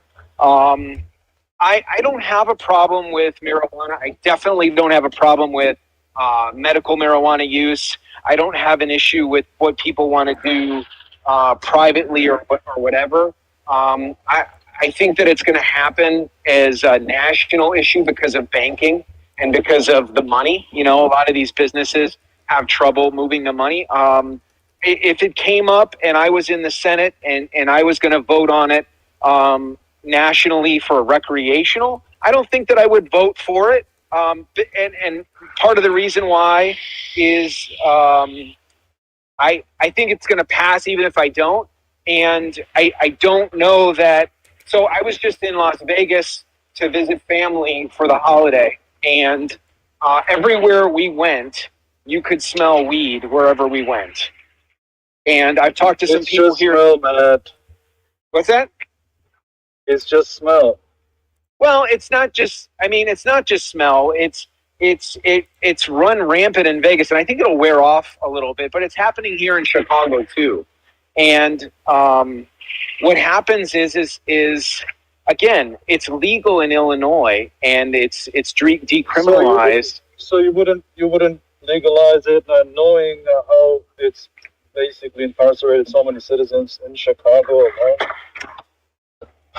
I think that it's going to pass, and it's going to be legalized nationally anyway. It's not. So if it passed, it wouldn't have your signature on it. Is Correct. what you're saying? Yep. Wow. Okay.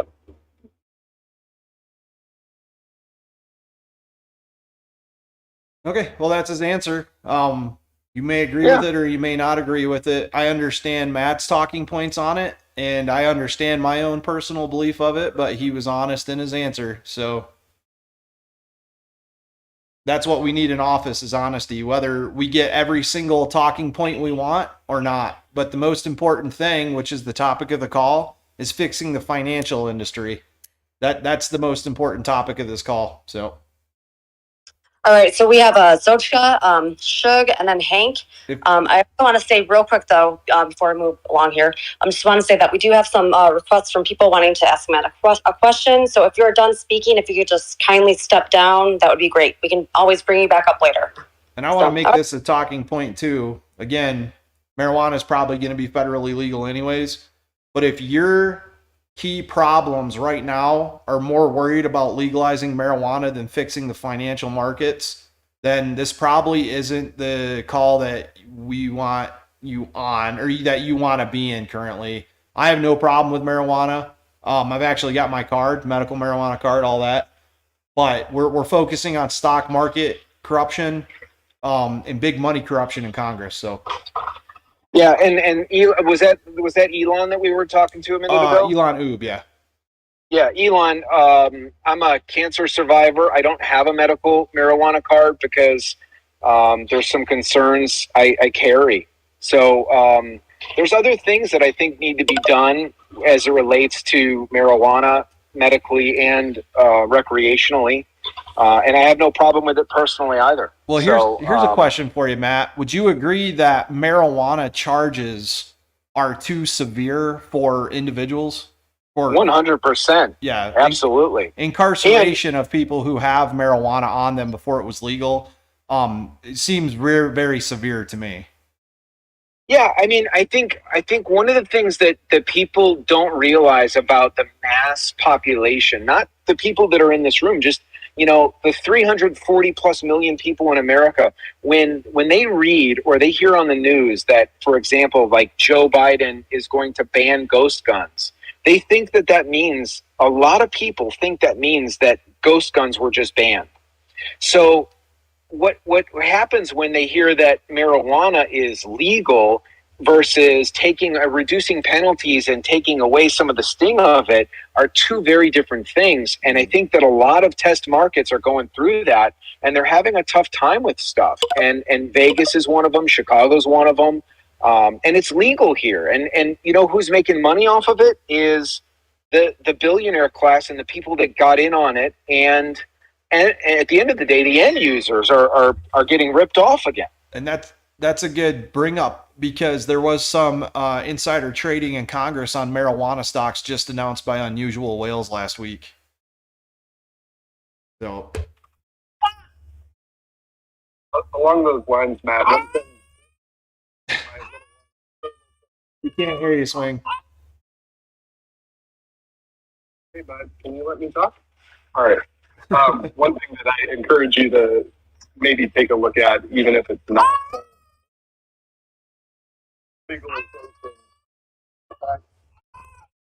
Swing, you want to DM me what you're saying, and I can. Did we lose you? Let's kick up to the next hand. Who is next, Jen? It was Sochka, and then Shook, and Hank, and then Eric. Hey, man, what's going on? I'm a Chicagoan myself from Illinois. I'm pretty deep in the investing movement. And yeah, there's tons of time to talk. If you ever want to have a space or just shoot me a call, sit down and like Spence knows the ins and outs of this thing. A lot of the people around here do, but there's a basically a financial terrorist cell operating in the United States, and it's there to tear down the American worker. And basically, to the benefit of themselves, they wait for a crisis period such as this, when you see a downturn in the market, and then you see them pay themselves out, and like Ken Griffin, $40 million a month, and then while you're all losing money in your 401k, he gets his guaranteed $40 million, and then as you can tell, the market belly ups a bunch of hedge funds, and some people jump out of windows, as you can see lately. That's happening on the news. There's a couple people who have been arrested now, a CEO, a CFO. So basically, there's like financial terrorist cells operating in the United States, and as long as rich people are benefiting, there's really not a big deal with it, because they're making money along with these hedge fund managers. But when the market turns and these hedge fund managers continue to pay themselves and the rich start to lose money, that's when we start seeing arrests. That's when we start seeing jail time. But the worst thing that we see is retail investors basically get told, hey, we lost your retirement. Hey, we lost your 401k. Rich people, they just become a little bit less rich. You know what I'm saying? They might not be able to go on vacation every week. Us, we have to freaking live with high gas prices, high food prices, and all the things that come from people acting so poorly with our investments that a lot of people aren't educated enough to make. So there's people with 401ks, there's people with retirement funds, and they're not really educated people. What we're seeing here over at AMC and GameStop is we exposed dirty foul play.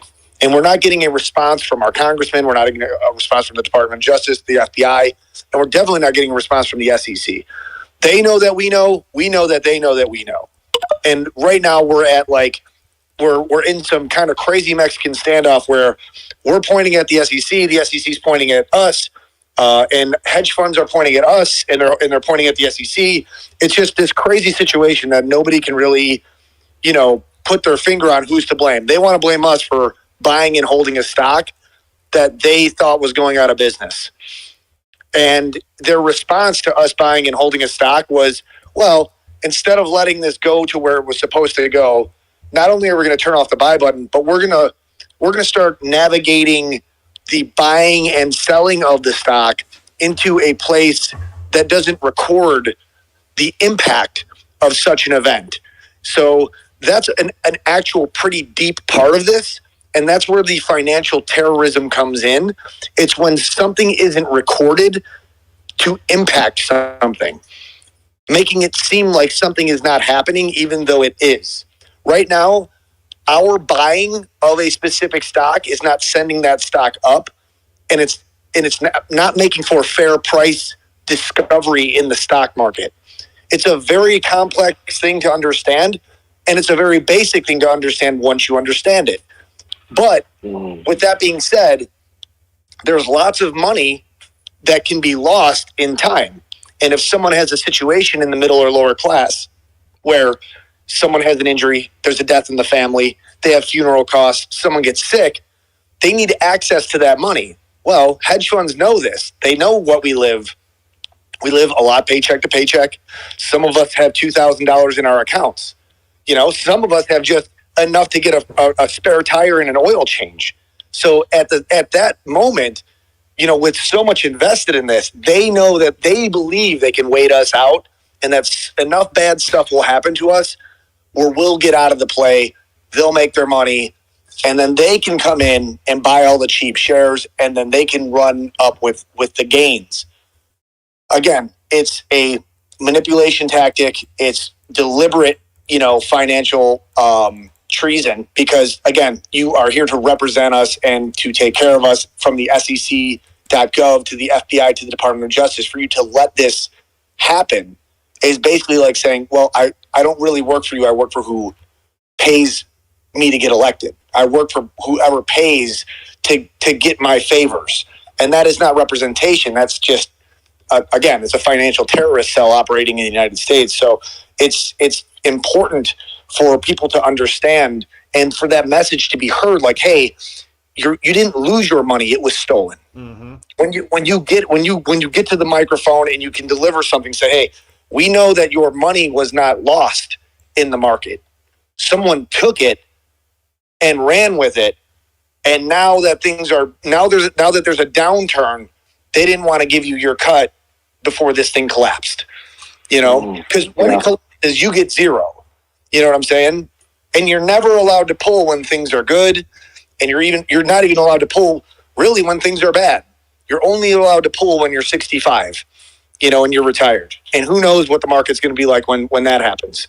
So it's becoming more of like you're gambling your money with a literal, obsessed psychopath who's just a financial terrorist. All he can do is just keep taking money. He's buying soccer teams, and his company's losing $8 billion a year. Well, that's like Gabe Plotkin buying multi-million-dollar homes and lost his clients billions of dollars just recently. Correct, and that's, again, it's a cell.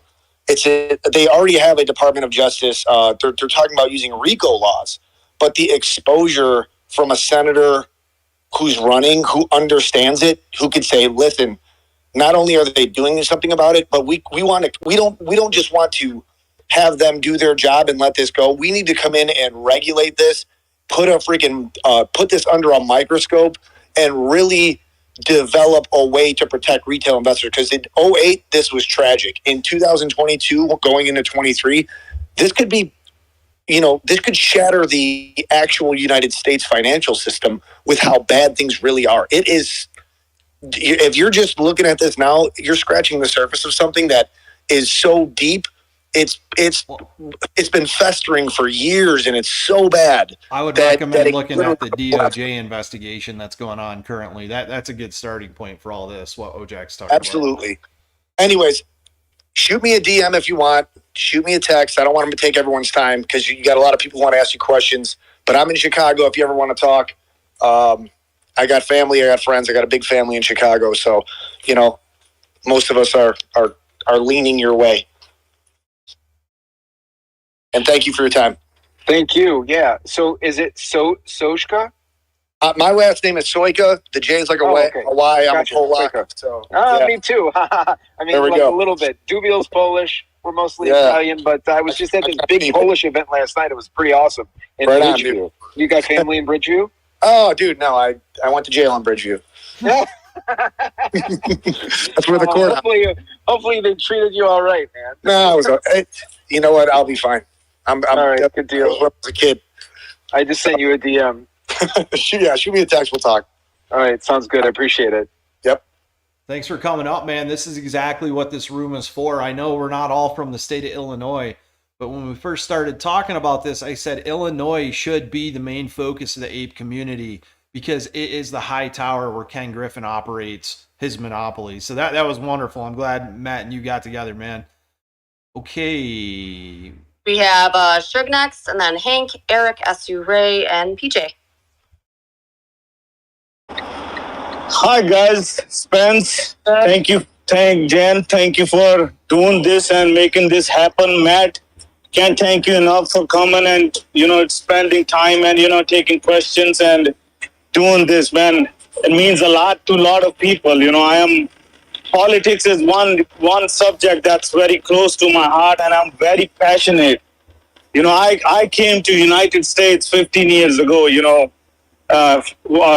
In Racine, Wisconsin. I think you might know it's just across the state lines. I'm originally from Racine, Wisconsin, but I live in Columbus, Ohio right now. And, I don't have any questions because you already answered some questions I wanted to ask you. But, the thing that I had some DMs just now from some of my friends, those who live in Germany, they're listening to this call. And they are so much involved and so upset of what's going on the American politics and American Wall Street, that they just send me a message just to tell them that it's not just affecting the people in this country, it's affecting the people worldwide.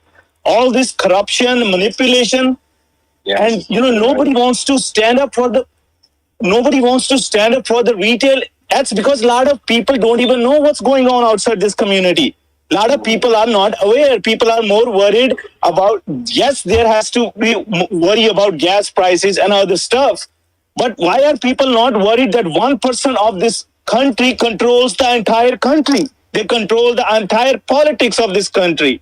This is a very big issue, and people should be very concerned about it, because it affects not just their livelihoods, it affects the future of their kids' future. And if people don't put enough efforts, if people just think, okay, presidential elections, yes, they matter a lot, but what matters the most is where you live, your local elections, your Congress, your county elections, your Senate elections. Because you guys, the Senate people, the Congress people are the ones, those who write these laws, and they're passed there first before it goes to president. And unless you don't change your local elections where you live, why are you worried about the rest of the country if you can't even worry about your town or your county or your state? And Sugar, did you hear where Matt actually addressed that with the school boards? Exactly. That's what was one of my questions. He already addressed it, because these are very important questions. Cannabis and all those things, I understand. That's important too. But what's affecting your livelihood, your family, your family's future, your kids' future, that's more important than anything else.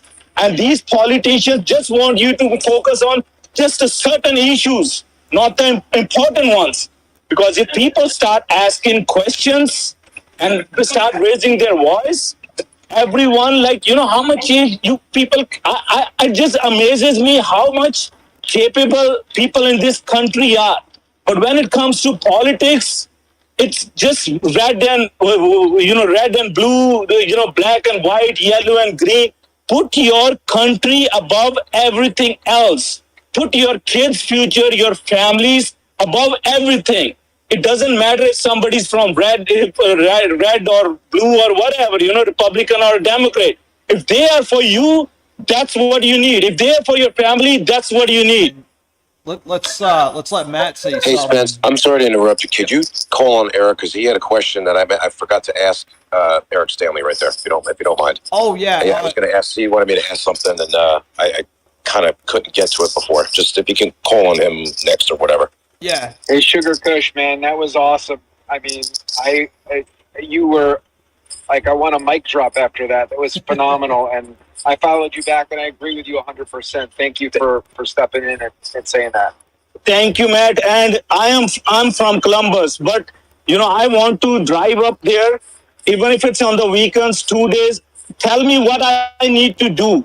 Even if it's giving flyers to people, making awareness, I'll do whatever it takes, because you are for us. And if you are for us, we'll go any length to help and support you, man. Awesome. I'll DM you. Thank you so much. That's so Thank you. Cool. Thank you for coming up, and we are with you, and let's make a change. If it's time to change is now.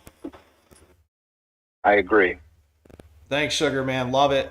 Let's grab Eric real quick, because Eric actually runs a group called AMC Ideas on Twitter, and they come up with very, very smart, community-oriented ideas for ways the company can do better. So I'd love to hear what he has to say about the issues with the politics. Hello, Matt. How are you doing? Hey, man. I'm doing well. How are you? Well, I'm very concerned about these upcoming elections, and we've seen what politicians can do if they are getting elected specifically to pad their own pockets. We know all the issues that come up during campaigns, such as marijuana and, abortion and all this. But, I have an MBA in economics, and what concerns me the most is the backbone of America, which is our economy. If our economy fails and our financial markets fail, what are all the other issues worth? So my question to you, and this right here is a very important question. I'm sure you know what Citizens United is, and the reverse of that ruling back in 2010. That was 100 years of it being illegal for big money, big corporations to have unlimited political spending for political campaigns. Now, my question is, are you going to help the fight to get citizens that reversed to where they can't just throw millions and millions and millions of dollars towards campaign donations where the political candidate is then expected in return to do, what those donors want them to do? An example of that is a regulation in the financial markets that allows the exchanges to park orders as FTDs, failures to deliver, and then in turn let hedge funds poach those orders and then immediately sell them into the market, where they are not affecting buy pressure, but they are telling the people buying the shares that they have their shares, but those shares were never processed or delivered to the person. They were poached by the hedge fund, sent to the dark pool, and then immediately sold into the market as selling pressure.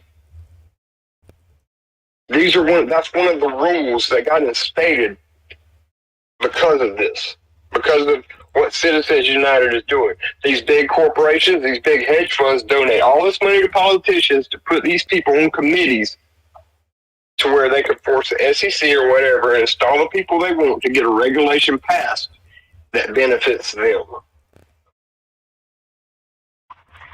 Bad news, man. I agree. I don't think that you should be able to raise money. And the problem with this, so, I'm going to say it and then I'm going to explain why. I don't know how to do it necessarily, but there's a way. But I don't think that I don't think there should be money raised for politicians, period.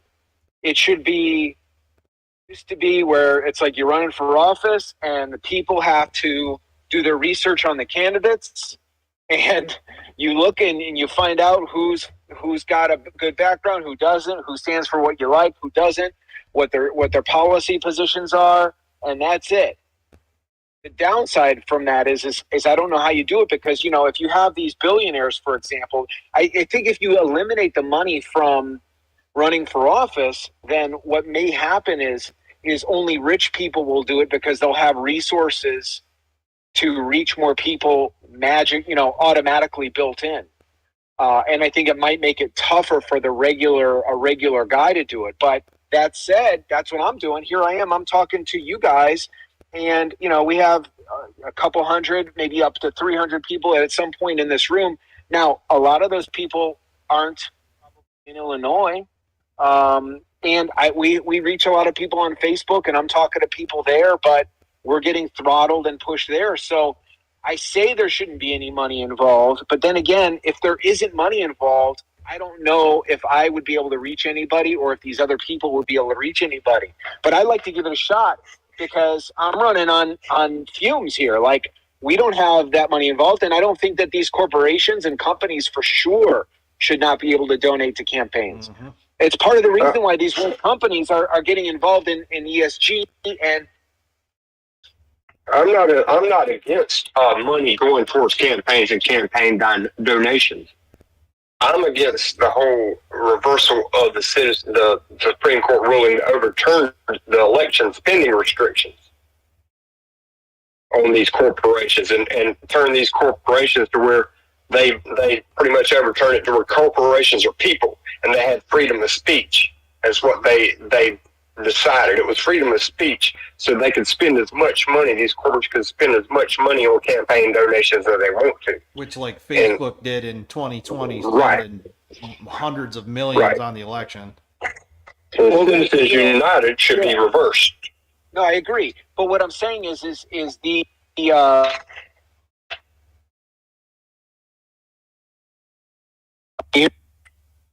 Uh-oh. I can't. Sorry, can you hear me now? Yeah, we get you now. Okay.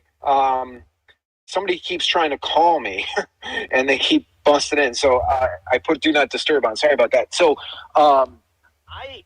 even a company, or what size the company is, they can't give me more than $5,900 or $5,800 individual. So I wouldn't want to solicit that, but it's really them spending money on PAC, pools and other things like that, and none of that should be allowed. Yeah, the big PACs are a big problem, and the foundations are a huge problem too.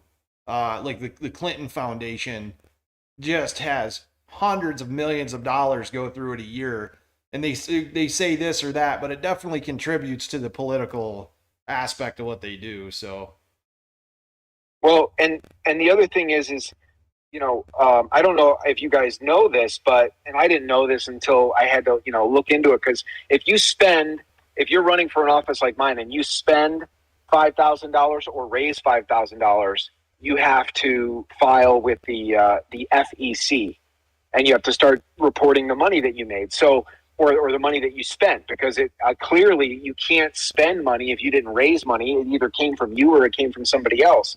But dig this: if you raise money and then you lose the election, or even if you win the election and you have money left over, you have to fold that into a nonprofit. You're a nonprofit. That's what the Clinton Foundation is. That's why they have these foundations. Is they take that money that they got from raising money on issues, getting people riled up and saying, running Facebook ads or Twitter ads or YouTube ads saying, are you sick of issue X? Fix it, donate $25 or $1,000 or whatever it is. And then they roll that money after the election, either into a nonprofit that they operate, or they use it and they spend it on other people's. You can donate it to other people's campaigns. Then they donate it to the other person's campaign in exchange for an appointment or some other. And all of that crap should be illegal. Yes, sir. I totally agree with that. It's a difference between a small business donating to your campaign and Facebook donating to a super PAC. There's a big difference in that. Well, and Facebook, picking winners and losers by diminishing your reach and diminishing and shadow banning you. We all got bumped from this call earlier. Yep.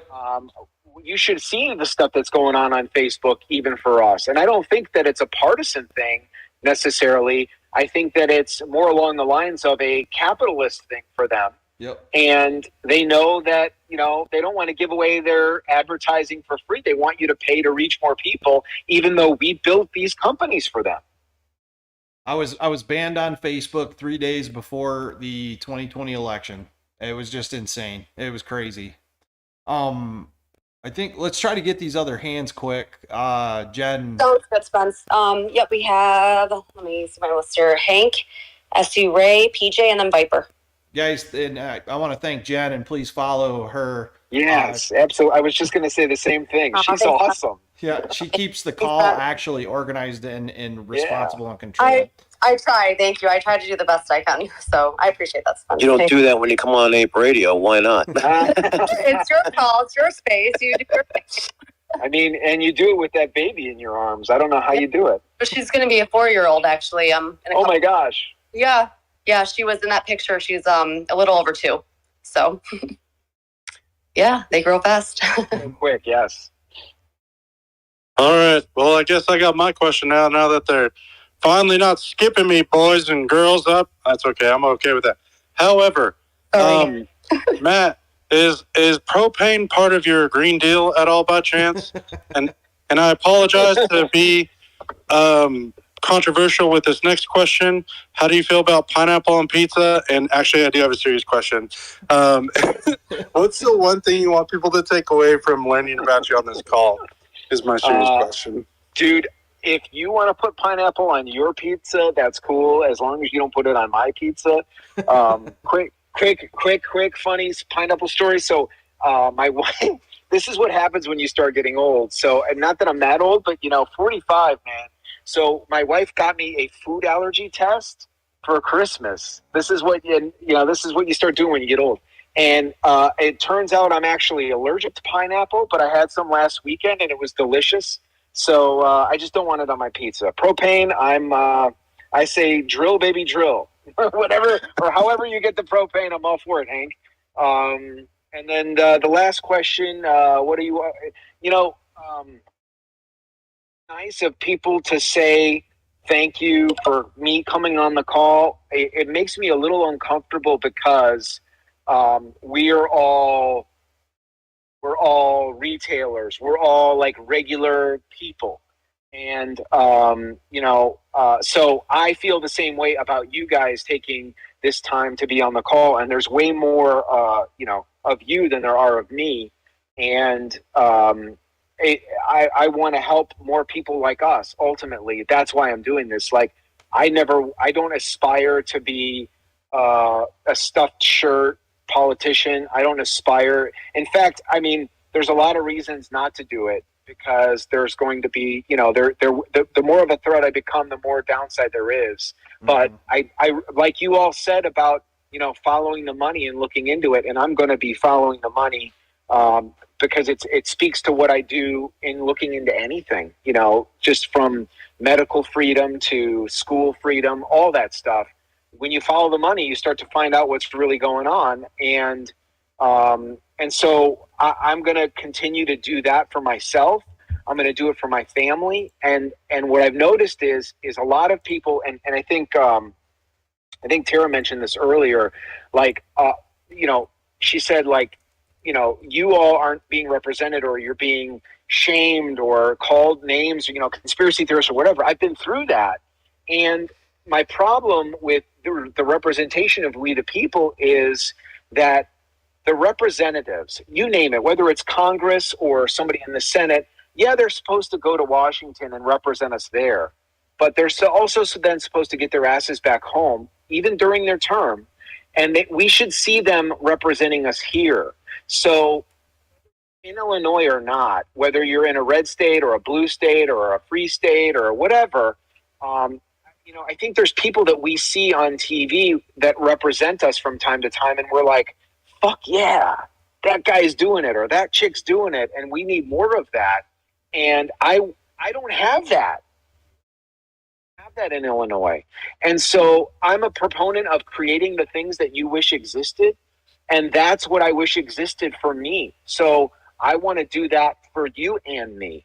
And ultimately, that's what this is about. And so some people are going to agree with some of the things that I want to do it about, and then some people won't. But what everyone should know is I'm going to do it for us, for we the people, not for a bunch of special interests, ever. You're pretty lucky. My wife got that same test for me, but I think she just did it to find out what she can kill me with, because then she started watching all the Law and Orders and all this other stuff. So you got a good one there. I appreciate it. Thanks for having me up, guys. I tend to be the joker of the group if you haven't picked that up. But yeah. Yeah, we needed that. Thanks, Hank. We did, man. Thanks for lightening the room up. That was hilarious. Yeah, everyone's all like, he doesn't like weed. I'm like, oh my gosh, I need to say something, but I can't yet. I was just like, dude, I don't know. I think there's like, I appreciate your stance on it, because you were trying to like, I don't know. You weren't tiptoeing around it. You put your stance on how you feel about it, but it's like one of those things where like, hey, it's going to pass anyways, whether I'm on board with it or not. So don't worry about it, is what the mindset. I get where you're trying to come from with that. Yeah, I'm not against weed. I think you should do whatever you want to do, and I feel that way about most things. I just think that if you have a top-down communication nationally from the government on down, and like I was saying about the ghost guns thing, for example, there's people that you get the president of the United States, or you get somebody announcing on news, on TV over and over again, it's legal, it's legal, it's legal. Guess what's going to happen? More people are going to be using it, and there's a bunch of people that shouldn't be using it, and that's for them to decide. But I mean, like, I would rather it just like let's go slow a little bit and let people figure it out before you go and franchise it nationally and go crazy with it, because there's a lot of issues that it's bringing up across the board. Decriminalizing it, lowering the penalties and all that stuff, to me, that stuff's a no-brainer. I get what you're saying. As far as there's no social experiment of what it looks like as far as being completely legalized. It's like going from 0 to 100 type thing, because we don't know the long-term effects societally, from a money standpoint, taxation standpoint. There's so much other stuff that goes into it than just saying, here you go, here's some doobie snacks. And on that, in my opinion, our police force should not be using marijuana. Our government employees should not be using marijuana. See, this is right. Yeah, right. Especially those that would say work at the Los Alamos National Laboratory. Or, in some cases, even a lot of my teachers when I was in high school definitely smoked pot, and I loved it. They were great. Teachers, I bet you 90% of teachers smoke pot. But you don't want me on a J next to your propane tank, I'll tell you what. I could vouch for the teachers and the professors. Oh, hi, PJ. Hi, guys. All right, guys. I'm going to step down the list here. Thanks, guys. Appreciate it. Take your hand. PJ, why don't you go ahead since you popped in there? Okay. Oh, let me get my notes, because, hold on. I was taking notes. So 2 things I want to say. I had dinner with a bunch of my friends last night. Some were boomers. And everybody, whether they were boomers, Gen X, or millennials, were blaming Biden for what's happening now. And I literally lost it, because I've been telling them for the past year what's happening in the stock market. And they continue to believe the narrative put forth by our government, our media, and whomever, right? And so I think it is our duty as, keepers of a fair and transparent stock market to tell everybody that it is not, and look, to tell everybody that it is not Biden. He did not come on the scene and create this. It is our government. It is the Fed. It is the over-leveraged hedge funds. We need to get this out. And secondly, by the way, I don't remember the ape's name who mentioned it, but it was about financial treason and financial terrorism. We need to get that trending. And we really need to take a step back and think, if we were to bring, and everybody hates this, right? But if we were to bring a class action lawsuit against the SEC for financial treason, just for shits and giggles, just to let them see that we mean business, I think there would be a huge, huge response to that. And people will then begin to open their eyes, because the SEC absolutely 100% is engaging in financial treason. The very, very same people that were put in place to protect us are sending us up the river, and they have been since 1935. And that needs to stop. And I don't know about y'all, but I'm ready to put on some combat boots and go down to Vesey Street and do what I have to do. I feel you, PJ. I think we all feel that way, and we're all pretty frustrated right now with SEC and everything else. It's awful what's going on. It really is. Yeah, the most important thing is, please tell your people who is responsible for this. And look, I'm not sticking up for Biden, because I think many of you know how I feel. But to blame him after 9 months, I mean, he's destroying the country, of course, in my opinion. But to blame him for this, that took 10 years. I mean, we erased 14 years of gains in the past 4 months. I mean, this is because of the over-leveraged hedge funds, the Fed, and as we saw with Bill Hwang, whatever his name is, Archegos. I mean, they they inflated all that stock, and then retail bought. I mean, these people have to be stopped. And you can't just allow this to go on for 5-10 years before it, comes to light. And by the way, we are putting everything on the desk of the SEC, and they are still refusing to act. And that drives me crazy. That gets my Sicilian going through the roof. I agree. You know, PJ, what, and you all probably realize it, but what a lot of people don't even know about the Fed and how it works and how it doesn't work. And they just don't understand. I wish, what I would love is for the GameStop, you know, for the control or for the organized effort of what everybody did on GameStop and AMC and everything else. Imagine if that was applied to elections. Imagine if that was applied to initiatives. I think that lawsuit that you mentioned, if for nothing else than for the discovery. Sometimes the discovery is what scares the crap out of these organizations, you know? Yes, Matt, 100%. Just discovery. And it drives me, as you probably all know, it drives me crazy because I've been pushing the idea of a lawsuit for 8 months. We would be in discovery right now if we had our act together. And I think this is where we have to go. If we love our country and we love our capital markets, and like Dennis Kelleher said, our capital markets are, I forget exactly the words, they are a vehicle of wealth for us, not an extraction of wealth from us. And that was a brilliant quote of his. And I think I pinned it to the top of my tweets, because that is exactly what they are doing and what they have been doing. And we have to get serious about putting an end to that any way we can. Totally agree, PJ. Between the 20-year war we just had and the hedge funds absolutely vampirically sucking the wealth out of the American country, that's where our national debts come from. I mean, the 2008 financial crisis, they stole hundreds of billions of dollars, got away with it, and now, I hate to tell everybody, but if you think 2008 was bad, you have no idea what's in store for you.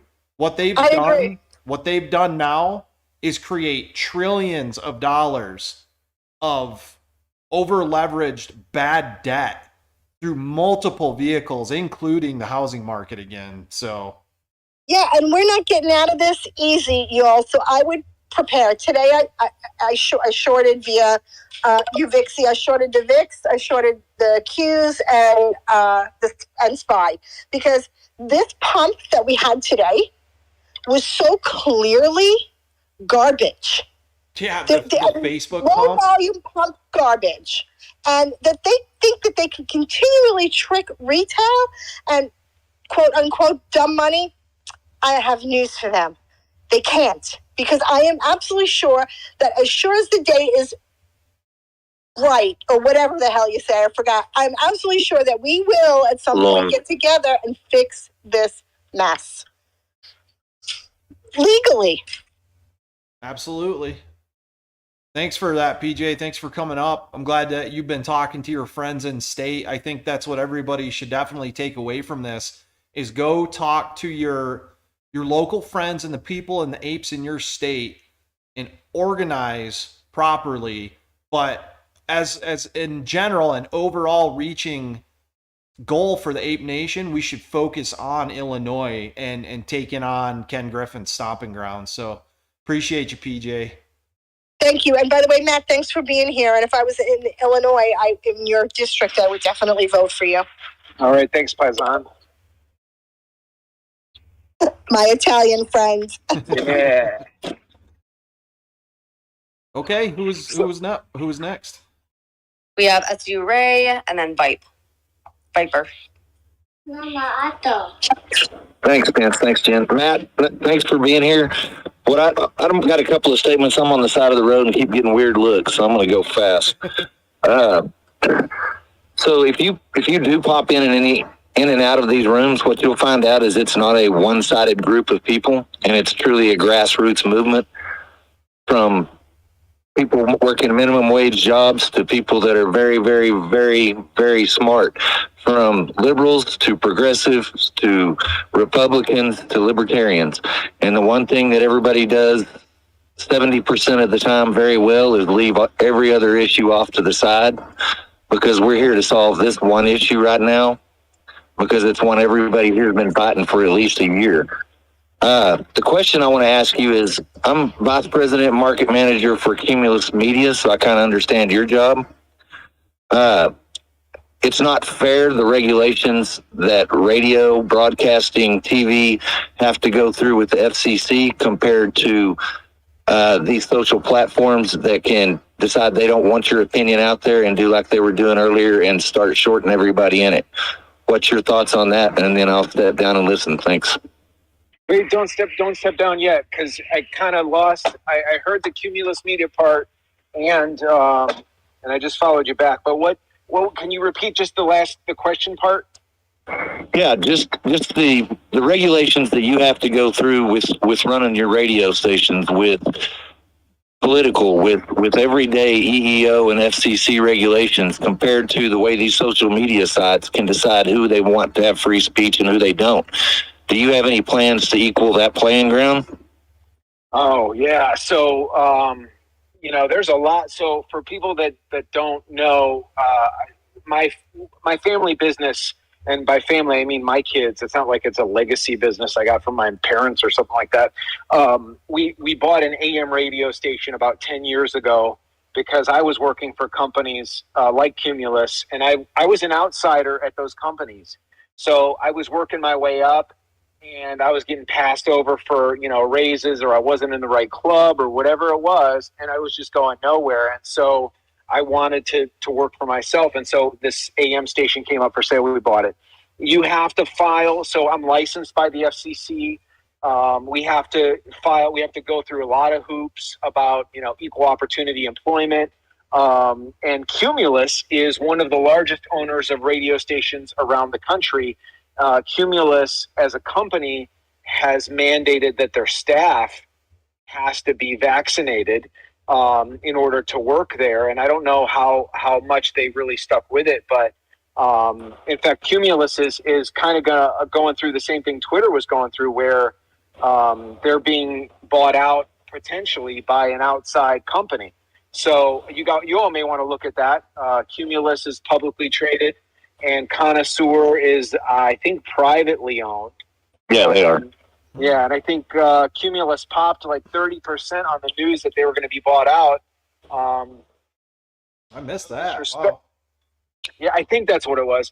But I brought that up in some of the calls, and they did stick to 100% vaccination, and we can't interview anybody that's not vaccinated. I was against it, and I went ahead and got mine because that way, if it was mandated everywhere, my wife could quit working and not have to get it. Sure. Oh wow, that's love. Good for you. Well, people do. Everybody should do what they want to do, and but just a little bit of insight. Cumulus owns WLS Radio here in Chicago.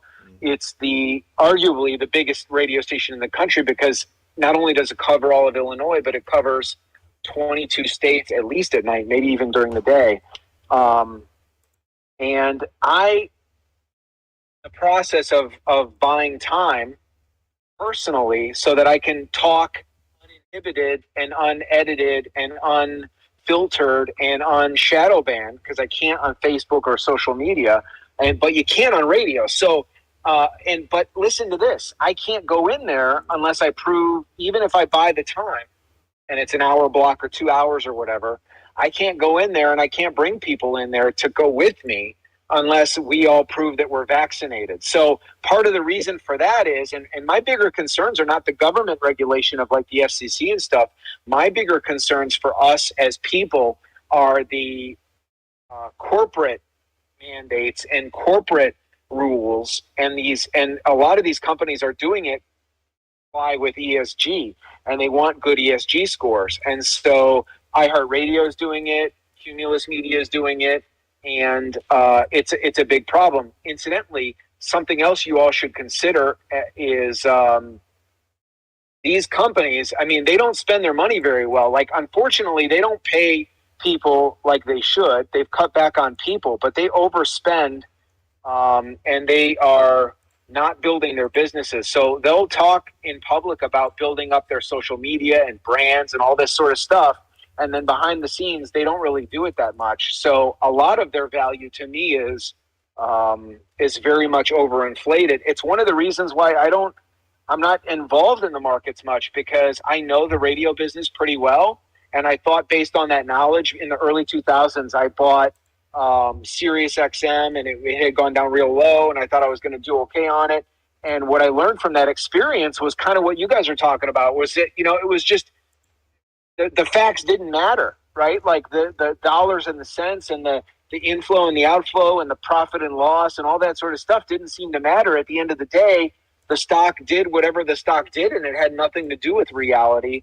And I got screwed in a couple of instances. So I'm really concerned about our media landscape because radio, television wasn't supposed to be foreign owned. And a big movement that's happening now is they're allowing the FCC, our own government, talk about the SEC and everybody else not protecting us on the financial markets. Well, our FCC, our Federal Communications Commission, is opening the doors to allow foreign ownership of the airwaves. And that's happening with some of these media companies. And when that happens, we are in deep shit because they will influence and impact the things that we're, our hearts and thoughts and ideas. And when that happens, you've seen what it happens to, how it affects the markets. So it's a dangerous and slippery slope. And what do you do? Did you say you're the market manager? Right? Yeah, the vice president market manager. But in my mind, they need to go back to the pre-90s before they let all these corporations buy all these stations. Now then, you've got no choice. Whether it even goes to the point of foreign ownership, no one company should own every bit of voice in every market. No, you're 100% right. And in fact, if you listen to any of the iHeart radio stations or any of the Cumulus stations, you'll hear a lot of big tech, big corporate, like ESG kind of stuff. And that's one of the dangers of getting away from this mom and pop stuff. So I agree 100%. We need deconsolidation. They allowed it in the 90s so these companies could buy up all the radio stations, and we need them to bust that stuff up. I don't know. Hey, Matt, if you bought the time, could somebody just say, for example, like, I don't know, the one went into the radio station and sat down and said, "Good morning, everybody. We have a phone call," and then you came on for a whole hour.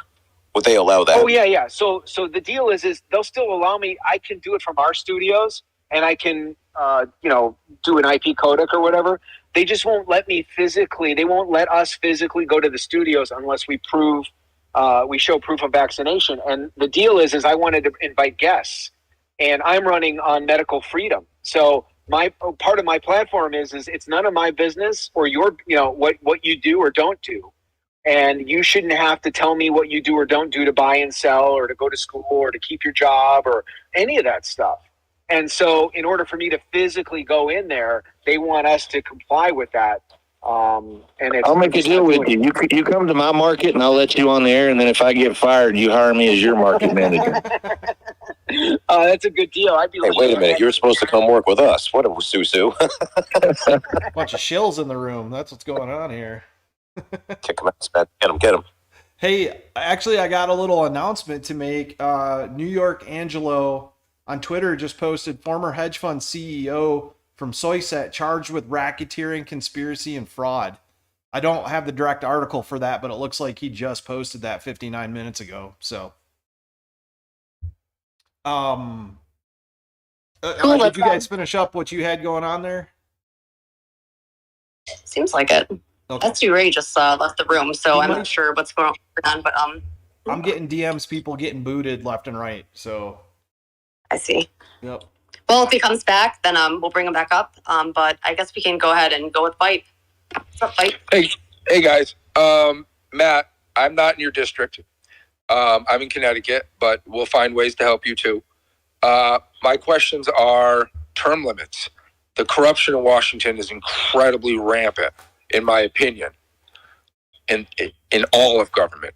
So my feeling is term limits would weed out some of that long-term politician that really should have retired a long time ago. I mentioned Pelosi. Not aside, I'm not going with a Democrat or a Republican, but she comes to mind right away, that she's lost touch with what is important. Would term limits help that, and what do you feel about those? 100%. I agree with term limits. I don't know how, with all of those people that have been living fat off of us, insider trading and been in there for 100 years and all this stuff, they're voting for their own pay raises. And so we need term limits to almost come up on like a referendum for the people to vote on. And until then, we need the people to stop voting for these people and impose term limits by the voters. But I agree with term limits 100%. You may not have been on here earlier, but I will only run for this term.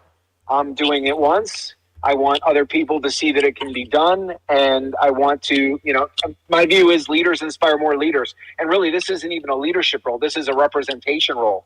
So, we're supposed to represent the people. And I think the way it was set up is you're supposed to, back in the day, you left the farm, you went to represent the people, you came, your kids ran the farm for you, then you got your ass back to the farm and took it over and somebody else had a shot at it. And that's how it should be. Exactly. Next, how do you feel about when everybody votes with the party instead of voting for their state or actually have an opinion of their own? I'm not a fan of it. It scares the crap out of me. I'm seeing it. In fact, so I'm circulating petitions, for example.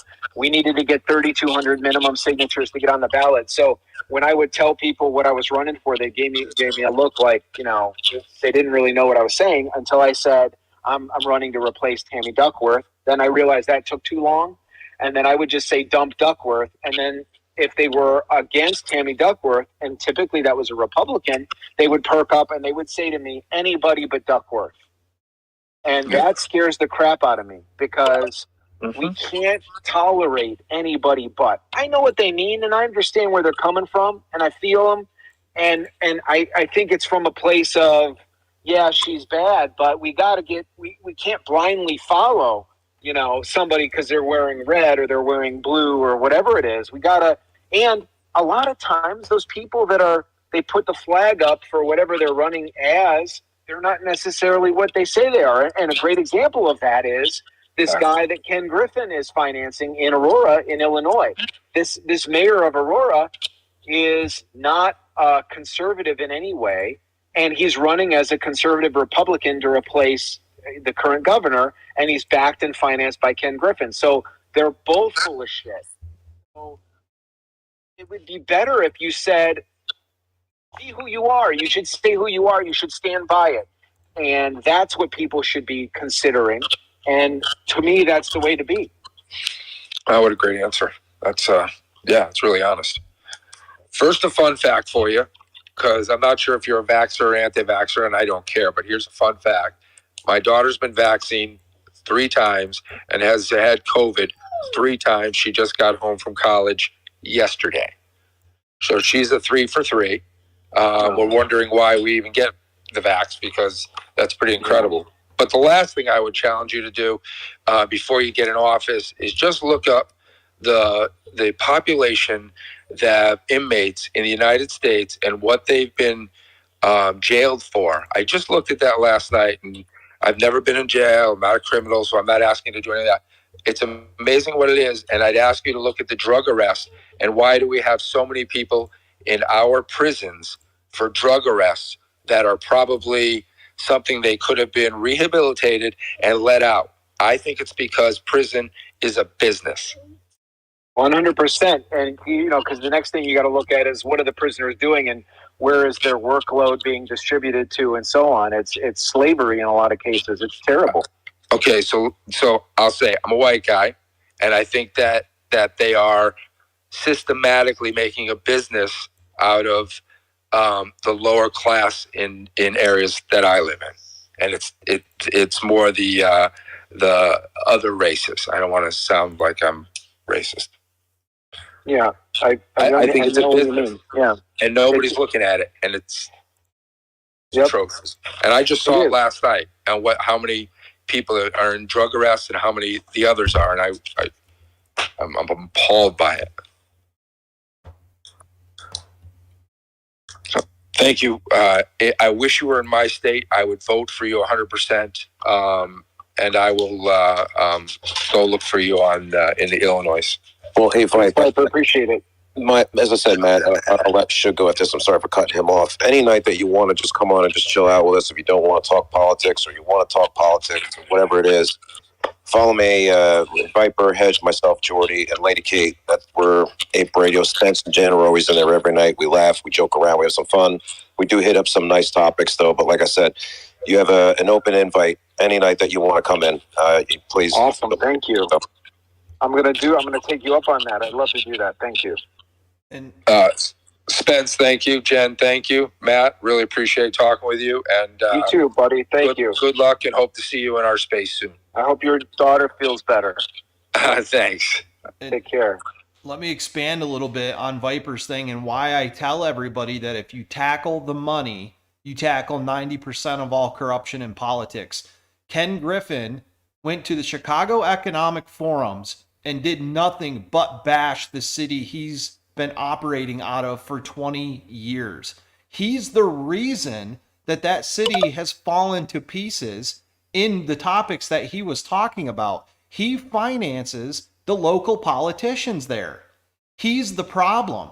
And now that things are so bad, he's going to come walking out of the wood line with all his money, promoting this new governor, saying, I'm going to fix Chicago and I'm going to make things better. It made me almost throw up when I listened to him speak at the Chicago Economics Forum. He is the problem. And in the incarcerations of certain races and certain ethnicities, Ken Griffin is the person who's pushing the politics to do that with the money that he has on hand that he's stealing from the American economy. So that's why it's important for us to stay so closely on topic to tackling the money and the lobbying in politics. Let's take Sugar, and then Matt, I don't know how much time you have. I'm guessing you're probably getting ready to want to go spend some time with the family, huh? I didn't mind sticking around. Okay. Can you hear me? Yep, now we can. My AirPods just died, so I just had to go to hands free. But we should do this again because I do have an event that I have to go to. It's way out in Dixon, Illinois, and it's about an hour and 17-minute drive. And I stink like an ape. No offense to the ape, but I need to shower before I go. Let's wrap it up. Let's Shug, go ahead, and we can do a part 2 on this some other time. I'd love to. I'll DM you sometime, Matt, when you got some free time, and then when you're out and about hitting the warpath, make sure you're just like, hey, I talked to the apes from the stock, AMC stock. Make sure you clarify that. You don't want to say apes on the campaign trail if they don't know what it is. I know. I was even had to be careful about tweeting. I was like, who's going to get pissed off about this? But I hear you. Yeah. Just say I talked to a bunch of retail traders. They have big concerns about the financial corruption in the current market, and then it'll lead on to what we're doing. Okay. And Matt, make sure you mention how it affects pensions and IRAs, because that really grabs the people of our age and and that wakes them up a little bit. It shakes them because we remember what happened in 2008. So it's like, who wants that now when we're getting ready to, put our feet up? Yep. Right. Yes. All right, Sugar. Looks like a good person to close us out, man. I think so. Okay. So, everybody wants to change something. Everybody talks about change. Everybody dislikes Kenny for so long for what he has done to all of us and the stock market and everything. You want to make a change? Here is a guy. Here's a guy who wants to fight for us, who wants to stand up to the corruption, who wants to stand up against Kenny G. You want to make a change? You want to make a difference? Now is your chance. Don't just sit on Twitter and get comfortable and just tag SEC. You can tag them all you want. You have done for last 1 year. What did it get us? Nothing. Now you want to make a difference? Now is your chance.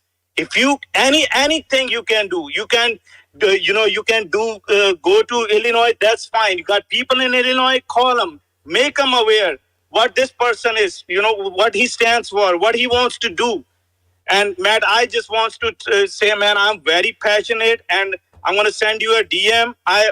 You are almost 400 some miles from me. I'm gonna drive up there, talk to you, whatever I can. Even if I have to go to door people to make a difference, I just don't want to sit back and say, oh, I could have done this. If I could do something, I would do it. Either you stand up or you shut up. There's only two ways to make a difference. So thank you for doing this. And Spence, man, we need to do a lot more of this. People are waking up, and thanks to you and all of those people, those who are making a difference, and not just sitting back, just listening. Oh, we should have, could have, would have. Now is the chance. Do something about it, or just, it's nothing's going to change if we don't do nothing about it. 100% agree, buddy. So thank you. Wow, Thanks to all of you guys. Thank you. You are an excellent, passionate speaker, and I'm looking forward to talking with you more. But you light it up, and that's inspiring to me. So thank you.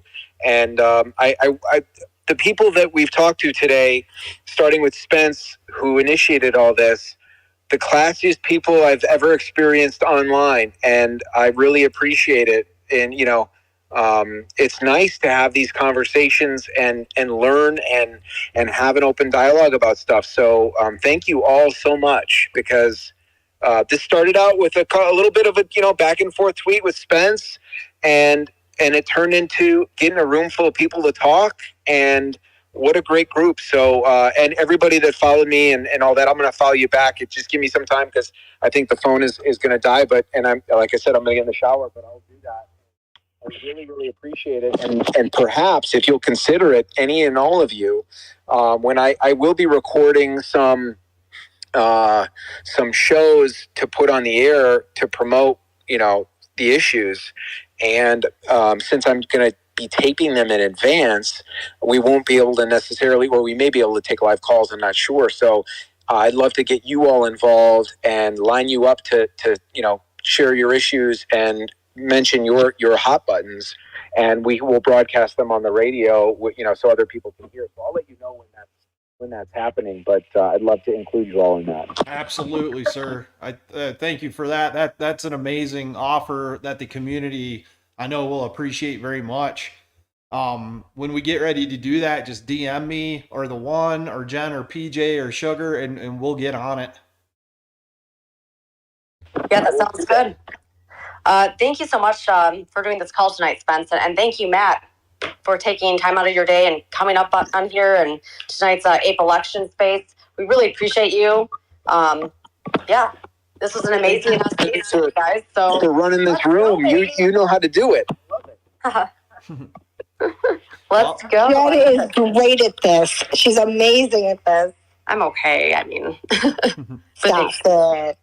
Spence is amazing. It's Spence. He's the guy that hosts this. He's the one that puts the work in. So thanks. I'm just chilling, Thank man. you. Thank you, Spence. Well, we love you. Well, everyone, I just want to say, Matt Dubiel, thank you for coming. He's running for U.S. Senate. He's out of Illinois. You can see his webpage up. I got it on the YouTube stream too. It's really great to finally have a candidate that has come and talked to retail in a serious manner. Can't thank you enough, sir. Thank you. You guys are awesome. We'll do this again. Before we leave, I have just one question. Do you know anyone else that's running against an incumbent in different areas?